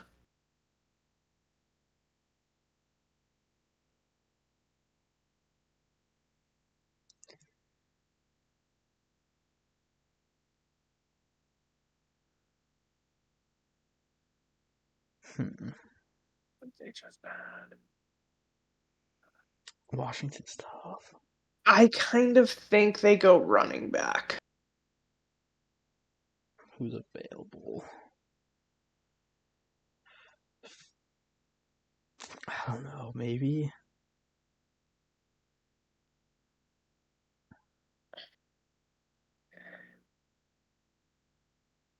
Because I don't think they need guard, but with what's left on the board, they need corner, but once again, with what's left on the board, and they just got Lattimore. They don't need receiver at this point. No, not with Debo. And McLaurin. Unless, I mean, I guess. Show me edges. Yeah. Who's available there? The edge class has been picked pretty clean. You do have Scorin. Yeah, we do have Scorin. Who's decent. We'll go Scorin. Yeah, the edge class has been picked. Yeah, we're a fan of the edge. Yeah. This round. Who am I picking for? Bills? Yeah. Who's their wide receiver right now? Keon Coleman. Amari Cooper didn't do shit. And Khalil Shakir. And Cooper hasn't been re-signed. Yeah. Man. Putting a Emeka Ibuka on this team. Just giving Josh Allen another Stephon Diggs type. Almost if nothing else, do you take him simply so the Chiefs won't? I think the Chiefs go for someone like, I don't know. I don't know if it matters because I think Golden's just as good.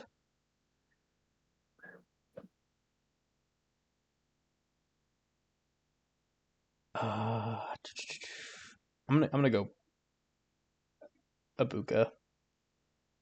I think he's better, and I think he just fits what Josh Allen needs.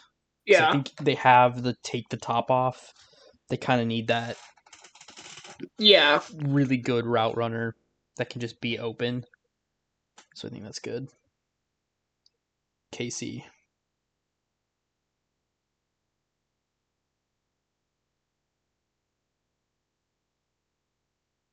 Show me tackle and edge or D-line. Tackle, edge, D-line. Tackle. Just D-line. Don't worry about edge. And D-line. Oh, I could really see them taking like a Derek Harmon. Yeah. Damn. That's pretty good. Scroll down a little bit. Maybe Conley. He's more of a guard. I know that. They could I think they go Harmon. Yeah, I think Harmon's really good. That's annoying. I think he's just as. I think he could be so good too. Yeah, and they. The only other one I could see them maybe doing is Connerly. Jones getting older. Yeah. I think they go Harmon. The only other thing I could see them maybe doing is taking Simmons or Connerly. But I think Harmon's just better. All right, last up, we got the Philadelphia Eagles. Kind of in need of corner after getting rid of Slay. Yeah. Could always use edge. Maybe wide receiver. That's really dicey, though. Yeah, that is. And I feel weird that's what those people want. having Golden fall out of the first round, but I don't see anywhere else that I'm like, he had to be picked. So I don't necessarily think that's that bad. I could maybe see them going Morrison as a corner. Oh, you know what? That's not terrible. Oh, maybe they go Ravel. I could see them doing this. I could see them really taking a shot at him. This is where I've seen Taylor projected a lot. Taylor. The tight end. Oh, ooh. I just think they could get him. I just don't think he goes in the first. I see it though, maybe. Man, Like, I know they have Goddard, but he's getting older. He's been hurt. I think this makes a ton of sense as long as Yeah, he gets healthy. Because, man, that would be fun. And I just don't see anywhere else that I'm like, this. Like, unless you wanted receiver, then I could see them maybe going golden. But I just think receivers, eh. I just don't think you need to add to that room. There's like no edge players left either that I would take in the first. You know what? I do. I think they take a shot at it because I think Ravel, if he doesn't get hurt, is a top 20 player, That's fair. and I just think they'd be willing to take a chance at it and pair him with Mitchell, and those two together would be just Yeah. lethal. I'm gonna do it. I'm gonna take Ravel. Alright, I think do it. at the back end of the first is the time to take a chance like that if you're gonna do it. All That's fair. right. All right, Fair. well. I'm hoping that it comes back. All right, here. Quick little rundown. We took Cam Ward to the Titans, Hunter to the Browns, Carter to the Giants, Membu, Graham, Genty, to the Seahawks, Kenneth Grant. Don't worry, they didn't need to take a guard yet. Settle down. Comment, and any Seahawk fan ever.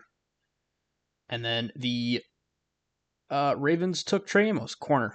So Because we used up all the edge players. yeah, because Shamar Turner went one pick sooner. It's really like what I guarantee you, if he gets picked before they're up, they trade. I think I think there's a there are couple, like, but yeah, that if they're all off the board, they're gonna be like, fuck this, never mind. We'll try again tomorrow. yeah. Or we'll try again later and maybe pick a Ravel at the end or something like that.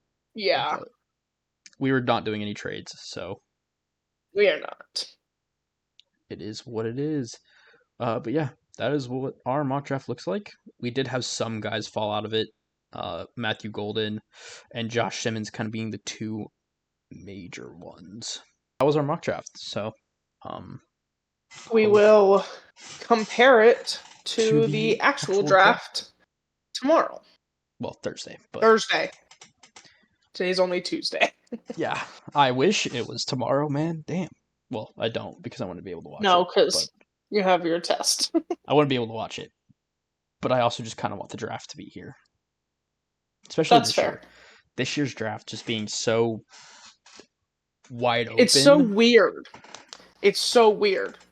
So, I think I just want it here. I want to know what everybody's going to do. Yeah, I agree. I And think as we've that's said, we're going to try and do a live stream with the draft. yeah. Um, but yeah, we're going to do that for you guys, and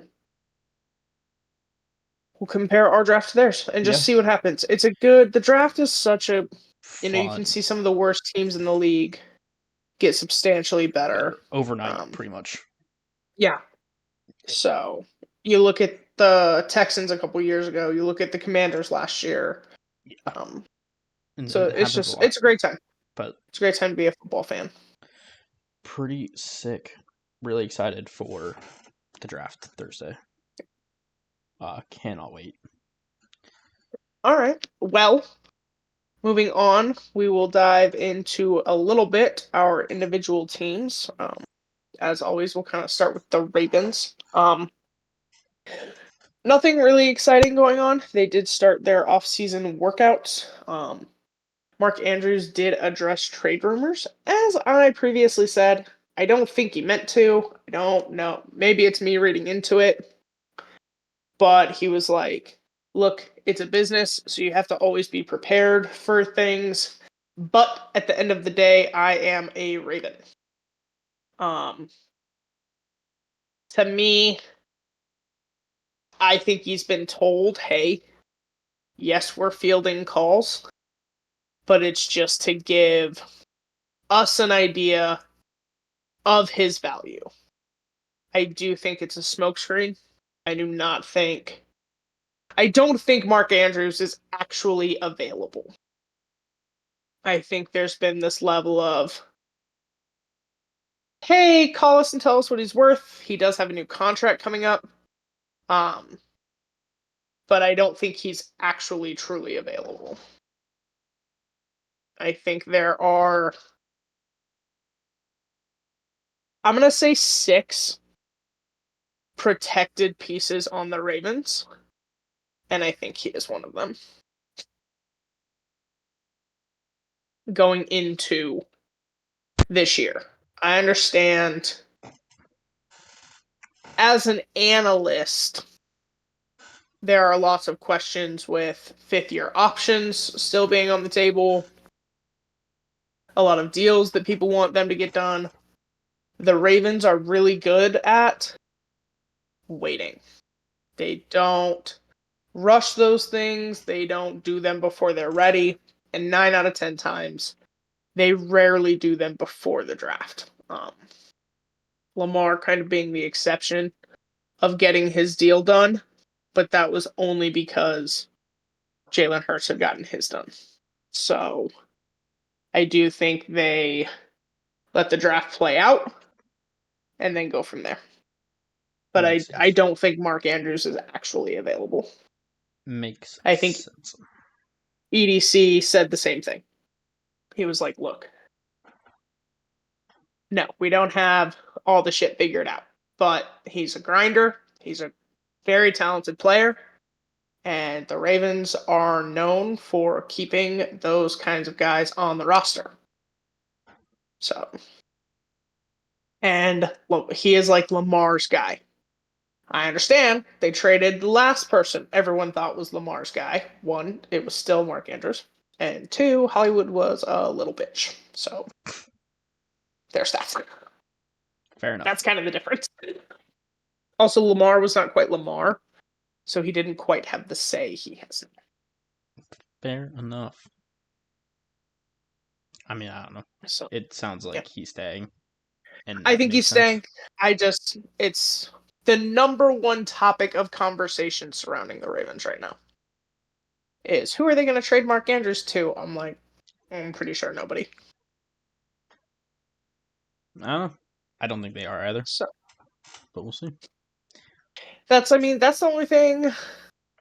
Linderbaum talked at a workout. He was like, yeah, just grinding, just excited. Roquan, just grinding, just ready to hurt somebody. Just ready to hit somebody. Yeah. Seems about right. Hamilton was asked how Marlon Humphrey is going to become a better golfer. He was like, I don't know, but he needs to stop asking me. So, I don't know. Well, I do think this team has bred a culture of outside of Lamar of maybe we'll take less.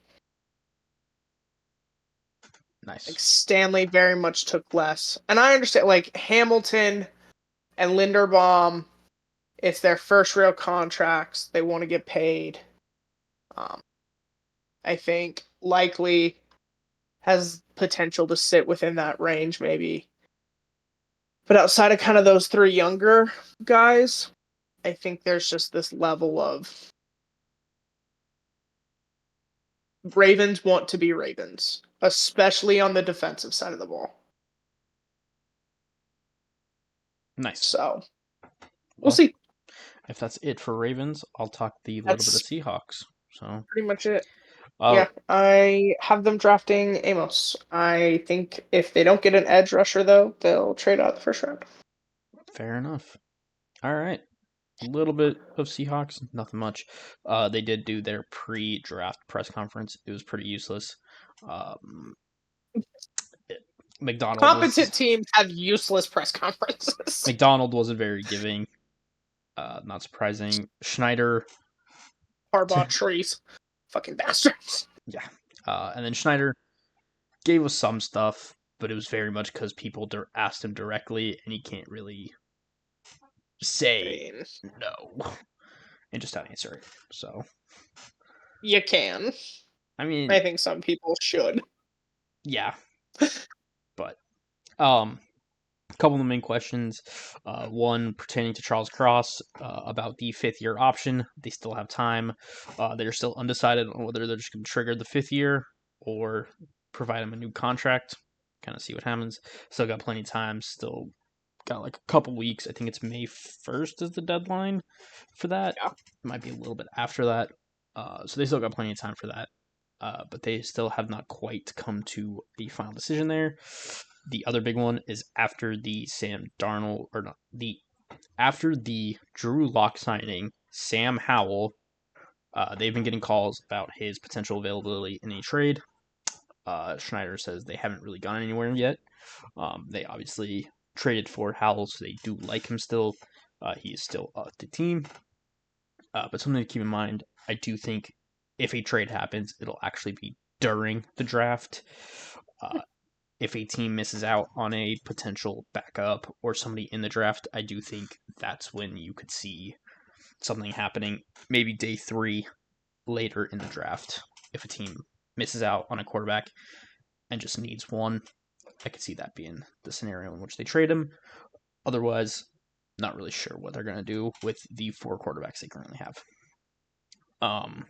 And that was pretty much the only useful stuff we got. They kind of talked about draft philosophy, but it's pretty much all coach and GM speak. That was pretty much it. Is they talked about pretty much nothing other than Cross and the Sam Howell. So 2 decent things to know, I guess, but nothing major. And then I had the Seahawks taking Kenneth Grant. I think he just fixes part of the D line straight away, and I think he has a lot of room for improvement. But I think he also has a really high ceiling as a potential, like, really, really good defensive tackle. No, I did not take guard in the first round, despite how every Seahawk fan ever wants that to happen. It's okay. This is a very good offensive line class. It can happen in the second round. We have 2 picks, back to back, pretty much. Yep. Everyone just calm down. Also, I think I'll say this again, the biggest upgrade they made to the offensive line was bringing in actual coaches. That is important. Having a good offensive coordinator and a good offensive line coach does help the situation. So yeah, I think that's all fine. I do expect them to still draft one at least, but I don't think it'll be in the first round. And that's pretty much it. The Seahawks got all their business done prior to the draft, and now it's just to the draft. Yeah. I mean, it's hard. It's that time of year where it's like they're very busy. The organizations are very busy. But the media and the fan base, it's a lot of speculations. Sit and wait. Yeah. Like, hurry up and wait before we get to the draft. Yeah. Like, it's just one of those that I can sit here all day long and go, I think they would do this. I think they should do this. I want them to do this. But at the end of the day, they're going to do what they're going to do. Like, the Ravens have 11 picks. The Seahawks have 10. They could be like, you know what? We're not fucking around. This is who we want. Take 2, and we're going to move up. Which would be really rare for them, but they could do it. But also, like, if they really love Turner or not, Stewart, I really hate the fact that there's 2 Shamars on Texas A&M. If Shamar Stewart's there and they think someone's going to take him and they really want him, they have the picks to go up and get him. So, like, yeah. So I'm like, it's rare for the Ravens to move up, but they have so many picks, they have so much capital. I can see it. So it's just that time of year when, and the Ravens do so much in free agency, and they love undrafted players. Yeah. And they turn out to be really good for them. So Yeah. Same with the Seahawks. It's pretty much just a wait and see game. And yeah, so far the draft hasn't had any movement in it in terms of picks or anything. I think this is like, The latest it's ever gone without yeah, like one of the first years it's gone this long without any movement in terms of a trade or anything within the. So everyone has their native picks in the first round. It's all. like, so it's just, but it's like we said, like there aren't a ton of superstars. So it's just like It doesn't make sense to trade if up you or down. don't think you're going to get one of them, there's Yeah, not really a point in moving until you kind of start to see how the draft is unfolding. yeah, but should be really fun. Again, we do plan on doing that live stream if we can work it out and get it Yep. working. We should be able to. But hopefully that goes well, and Yeah. we'll We're going to give it a shot. we'll We're going to give it a definitely shot. give it a shot. And whatever we screw up this year, we'll know better next year. Pretty much, Kind it'll of. be a learning This is kind of experience. the theme of this podcast. Like, But yeah. So that does it for the Seahawks. awesome. You want to talk Well then, NFC yeah, South? let's move into, you took it, the NFC South talk. I think we're gonna try and double up this one as well. Yes, I think we got time. Um, just to keep us moving. So, like before, we will go in order. So we will start with division winners last year, Tampa Bay Buccaneers. Yeah. So the Tampa Bay Buccaneers, as Dal said, division winners. Not saying much. Pretty bad division, but they did win the division, which is important. They did, and they won the division with a winning record. Yeah, that you see, Important, because they that got it done. has not always been the case for the NFC South. Yes, that tends to be a problem sometimes. But yeah, Tampa Bay. Y'all know you start with cap space. They're going into the draft with $31 million in cap. So God damn. pretty solid amount. Pretty Well, when solid you amount. lowball your wide receiver that much, like, Yeah. that's a So possibility, I suppose. they're going in to the draft with quite a bit of capital, so they can still make some free agency moves if needed. And then they have plenty to sign their draft picks. So that's all fine and dandy for them. Free agency tracker, I think the biggest move they made was re-signing Chris Godwin. That one was huge for them. They also brought in Hassan Reddick, which is pretty solid for them. And that's pretty much like the big additions. They did bring in a punter and a couple depth pieces, but that's pretty much it. They did make some other re-signs, like they did bring back Ben Bredeson, their guard. They brought back Levante David, Chris Godwin, Greg Gaines, and those are the big ones. And they also did bring back Kyle Trask to back up Baker Mayfield. So those are really the big, like bringing in new guys, keeping some buddies. Players they lost, they did lose Robert Hainsey, their center. That's going to be probably a pretty big loss for them. Someone I kind of expect that offensive line is probably going to take a step back because of that. But we'll see. They also lose Joe Tryon-Shoyinka, one of their better pass rushers. But it's really it in terms of their losses. Players they haven't really signed yet. They still have Shaquille Barrett that hasn't been signed, and Jordan Whitehead as the two main ones. We'll see. I don't think Barrett's going to get another contract because they signed him. He came out of retirement towards the end of last season. I just don't think I think he'll be done officially after this year or after from here on out.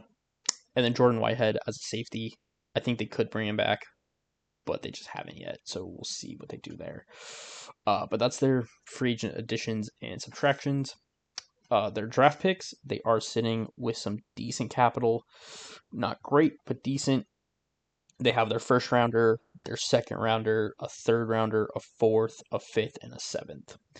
So they're only missing a sixth, and they have one pick in every round. So not bad, but not quite what you want for this kind of draft where it's Yeah. a lot of decent players. But I think this with the GM they have, I think they'll end up picking well because they tend to. So I just think it's not about how many picks; it's how you use them. So Yeah. if they use them well, I think they'll be fine. And they tend to draft well. Yeah. So. Alrighty. Well, I am sticking with my theme again. It's just this thing I've committed to. NFLPA grade. They ranked 27th out of 32, which I was a little surprised by. Hmm. Not because they seem to be a very functional organization. So I'm just like there doesn't seem to be any drama, so I was just a little surprised they came in so low. Their highest grade was nutrition and dietitian. They got a B plus, sitting at 16th. Oh no, I'm sorry. Back that the fuck up. Their highest grade was strength coaches. They came in at 6th with an A. Nice. Their lowest grade was food and dining area, coming in at 28th. And that was a C minus. They did rank pretty low on ownership at a D plus at 27th. So just some interesting things there, especially because you never hear about the Buccaneers owner. Yeah. It's an The interesting. Glazer family's average rating for perceived willingness to invest in the facilities is a 6.5 out of 10, ranking them 27th. Players feel the Glazer family slightly contributes to a positive team culture, rank of 27th. Players feel that the Glazer family is somewhat committed to building a competitive team, a rank of 26th. You know what occurs to me? This is an ownership that I don't think Does like anything. is like actively involved with the team. I think you're right. So I wonder if that's why it's so low.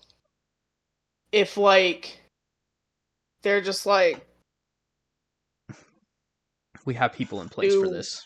Yeah, like just do whatever you're doing. We trust you. Which isn't necessarily a bad thing. It just at head coach, B plus, 23 out of 32. 100% of Buccaneers players feel their head coach Todd Bowles is efficient with their time. He's one of 6 coaches to receive a perfect score. Players fear that Bowles is moderately receptive to locker room feedback, which puts him at 24th out of 32. Interesting. So, well received there. Strength coaches, this was their really high grade. 100% of players report they get an individualized plan from their strength coaching staff. God damn.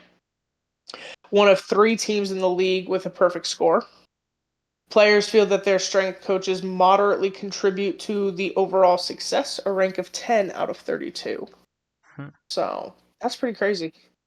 Damn. And then their lowest grade was food and dining, or was it nutritionist?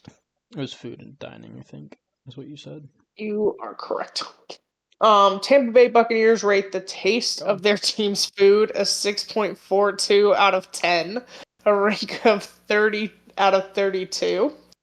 They rate the freshness of their food 7.16 out of 10, ranking them 28th. Players rate their dining area 7.62 out of 10, ranking it 25th. So I would like more notes. Yeah, how do you Like freshness is pretty clear, right? But like the taste of their team's food, like is it boring? Is it bland? Is it crap? Like I want to know what that means. Yeah, I don't know. And then same with dining area. Like is Is there it not enough small? space? Do you feel Is very it, secluded from everybody? Like, yeah, like, is is it it too much base? boring? Yeah, like where you're like, Jesus fuck. Like, so I just want a little more information on Fair. I don't. that situation. It's a weird one. So, It's a weird one to and be then bad in. comparing it to their 2024, um, oh, they were 24th. So they went down. But they got an F last year in treatment of families, ranking them at 28th. Damn. And team travel, they were 32nd. Damn. So, oh, and ownership was a D minus. Damn. So, looks like some things have improved. It does look like they look at these, And take grades and them they try seriously. to make betters. That's Try to always good do to see. things. Treatment of families has gone from an F to a C minus, and team travel went from an F to a C minus. Improvement. So, yeah, improvement. Um, Not passing, but they did improve. yeah, like they're still at the bottom half of the league. They're still in the 20s in those, but improvement. So, Well, that's good. and then as for the Bucks this coming year, I I think the Falcons have the potential to fight them on the division. But that's pretty Um, much it. we'll see what Penix can become. I think Bryce Young is definitely on the upward trajectory, But that team still has so many problems. but that team is like so weak at roster, really, is Yeah. when you trade away that much Yeah. for a quarterback that, while I think is making improvements, is not otherworldly. It takes time. Unfortunately, you're kind of wasting the benefit of a rookie quarterback contract right now. Yeah. So, And then the Saints are, well, a dumpster yeah. fire. So, And obviously we'll talk more about those teams when we get there. But I think the Falcons, I think the Bucks are primed to repeat winners. Actually, I think it would be a three-peat. they've Might won even be so a many in a row. four-peat. Yeah, it's the Um, Falcons have been bad. but I think that's Yeah. kind of where they're at. The I Falcons are don't the think they'll closest, take but some massive leap forward. I would probably say 12 to 10 wins. they're probably going to stay roughly the same in the Yeah, 10, like 11 win range. I think they're a solid team. But and then yeah, Falcons are the only team close to them. And speaking of, we are going to We will quickly talk talk about about the next. Falcons. So, Falcons are entering the draft with only 9 million in cap space, closer to 10, but still not a whole ton. Um, and I don't see really any way to really clear up a ton of cap.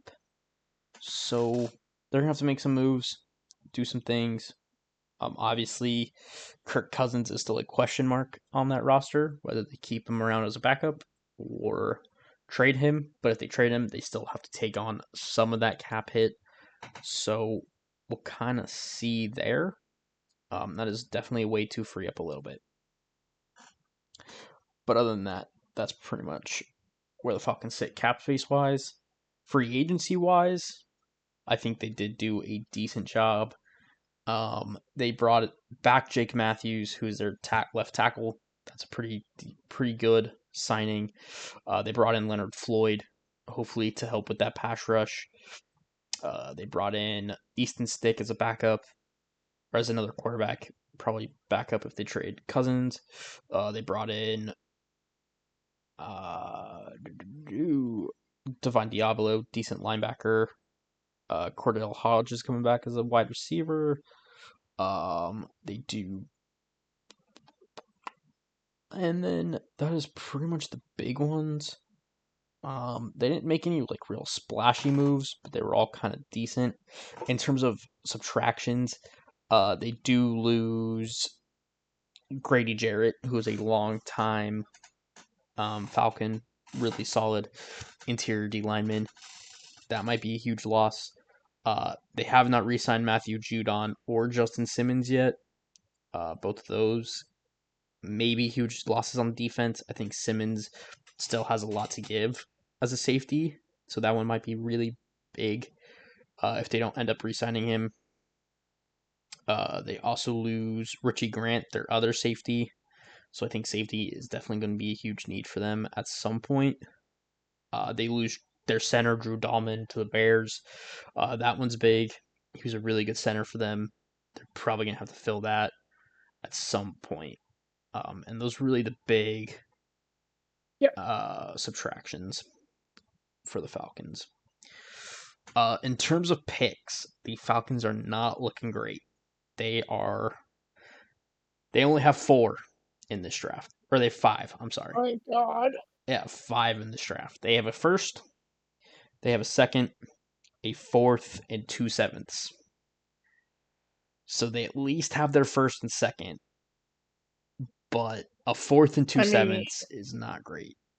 That's I think they're a big trade down team, especially day one.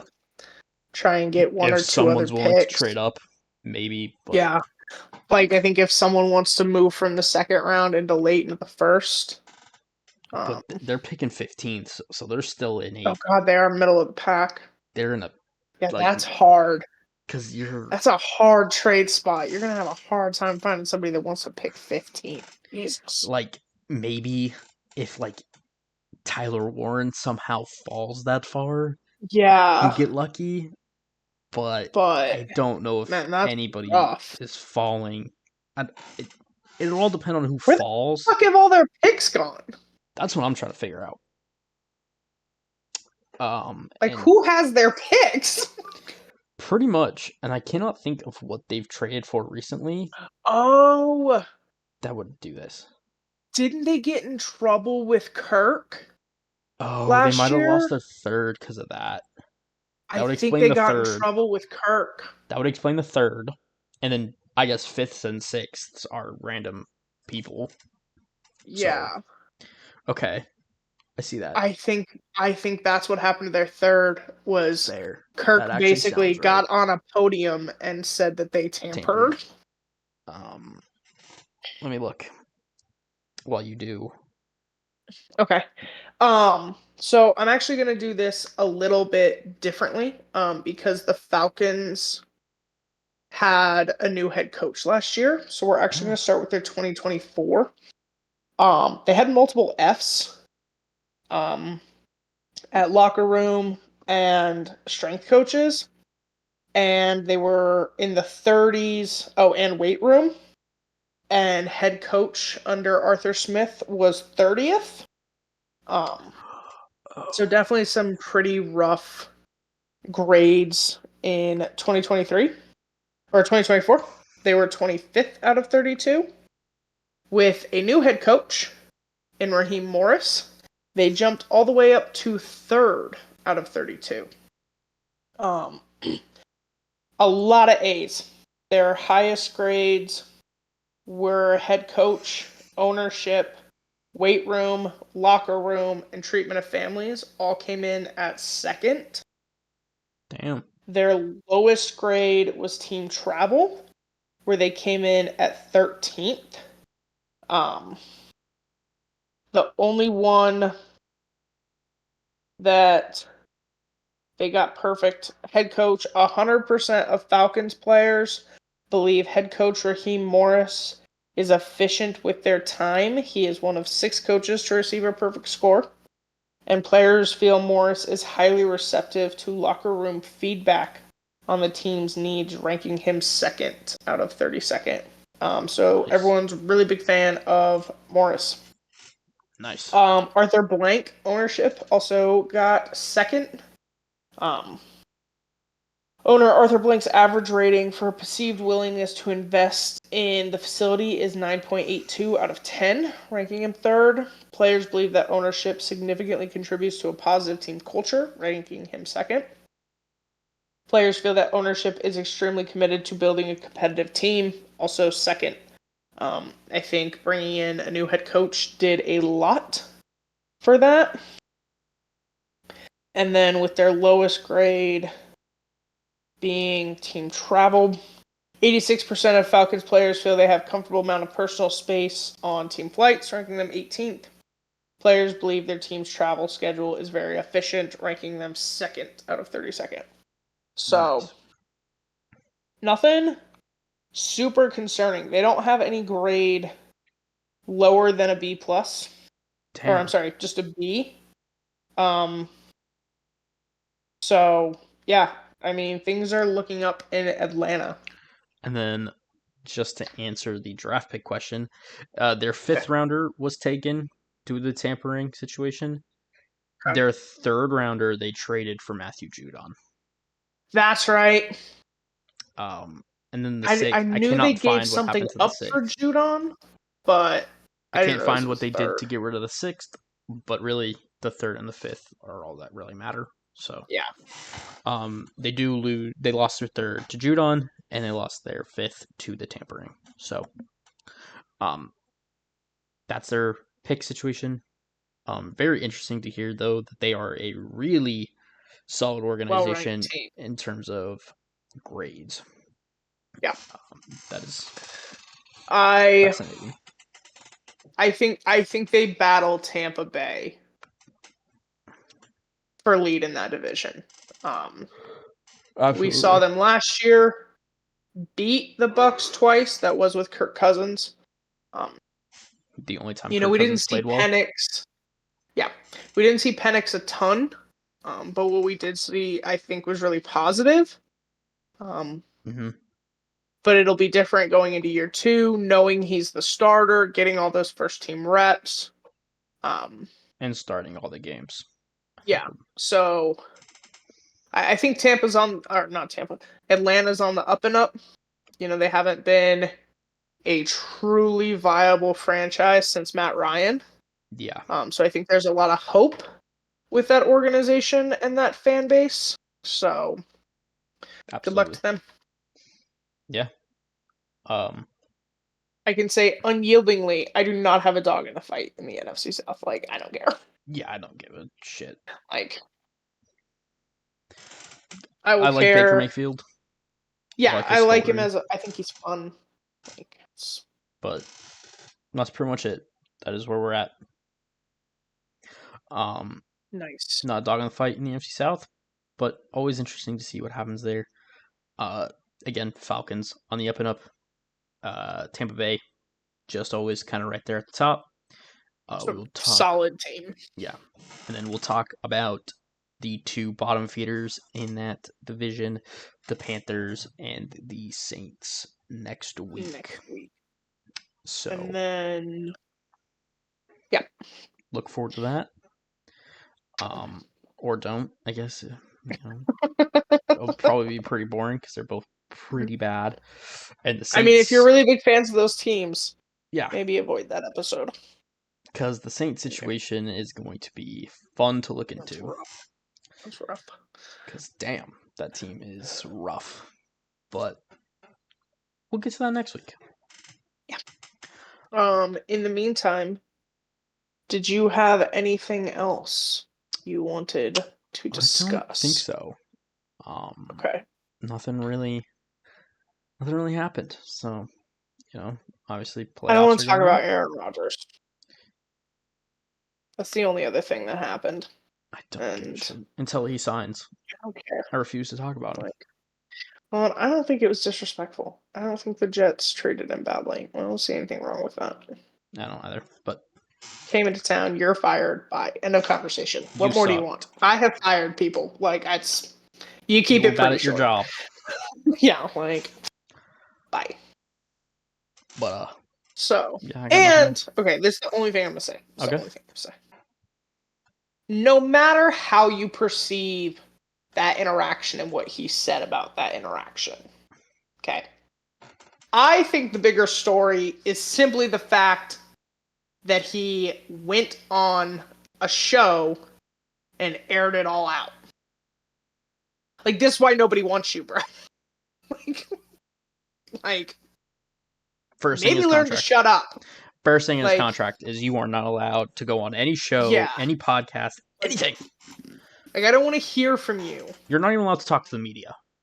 Yeah, like, don't even go to the podium. Just sit the fuck down. Just play football. Just play football. Good luck with So, that. But to me, that's the bigger story. yeah. Is that you just can't help yourself. Well, bunch of he is what it is, I guess. I just don't until care. he signs somewhere. I don't care. Yeah. I kind of hope he signs with the Steelers. It would Like, be a little by funny. all means. By all means. Is it sad to think though that I would take Russell Wilson over him any day of the week? I would take Russell Wilson in a heartbeat. Yeah. In a heartbeat. It's like, isn't it sad that he might be the best of the bunch? But then I was like, no, Russell Wilson, I'd take him in a heartbeat. Is it so bad that I'd also take Justin Fields over him? No, I don't think it is. think I would take Zach Wilson. I would take a lot of people. I think Kenny Pickett, there would be a battle. I'd have to see who comes Okay, out on that's top. fair. I don't know. The moment Aaron Rodgers opened his mouth, I'd be like, just get out. Fair. Just get I just out. wouldn't sign him. I'd get the phone call from his agent. Yeah, Aaron needs a place to sign. Cool, not here. Yeah. He'd be like, are you immunized? I'd be like, don't talk to me. Why are you talking to me? Get out. Yeah, I came all the way to see you. I don't give a fuck. Yeah, we flew out to talk to you in person. I told you on the phone it wasn't happening. I'm not. This doesn't change anything. There's the door. Have a nice day. So, yeah, that's... I don't really give a shit. I don't. Until he makes a decision or someone signs him, I just don't give a fuck. Yeah. Because it's Aaron Rodgers. I think there's a good chance he doesn't sign in the offseason. I think you're right. I think it's going to wait until like camp. Yeah. Or first couple weeks if there's an injury and a team's like, fuck. Yeah. We need a quarterback. Pretty much. Then we'll see. But I don't see a world where I think teams are finally catching on to the shit. To the bullshit. So and not to like, we've talked about this. Like, I understand he's a Hall of Fame quarterback. I understand that. But I feel like at every point of his tenure, it's always been someone else's era. Like, I don't think... Like, I know he has MVPs. But when you're truly ranking quarterbacks, he never sits at the top of that era. Yeah. It was Brady and Manning and...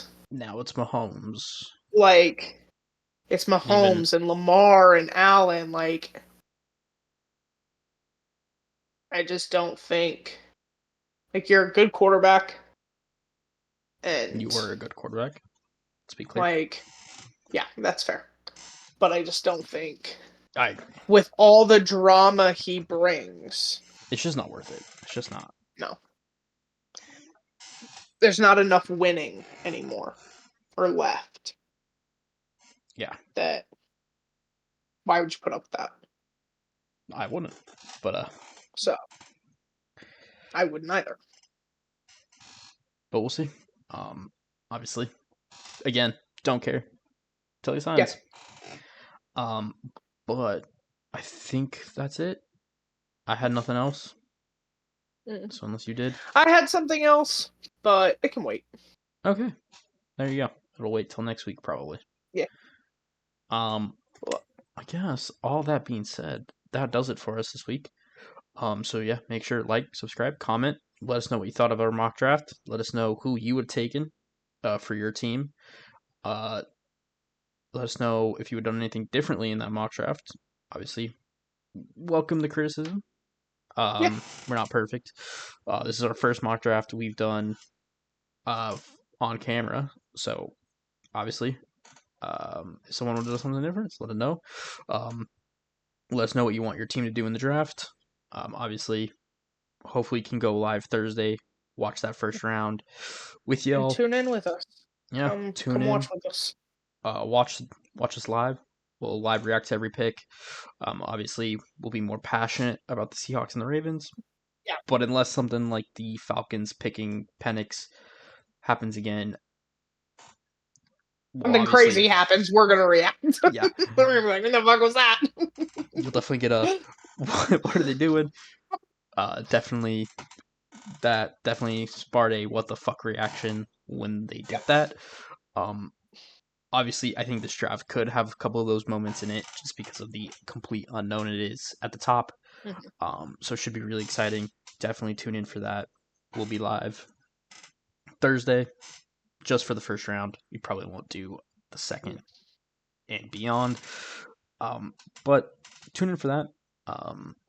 And then, yeah, the week after or next week, we'll talk draft review, talk how we feel the Seahawks and Ravens did, talk how we feel other teams did, um, see how our mock draft hold up till the actual draft, and we'll talk the remaining NFC South, so Saints and Panthers. Panthers. Um, that is the plan Cool. going forward. So, all that being said, I've been Brendan. And I've been Dallas. Thank y'all.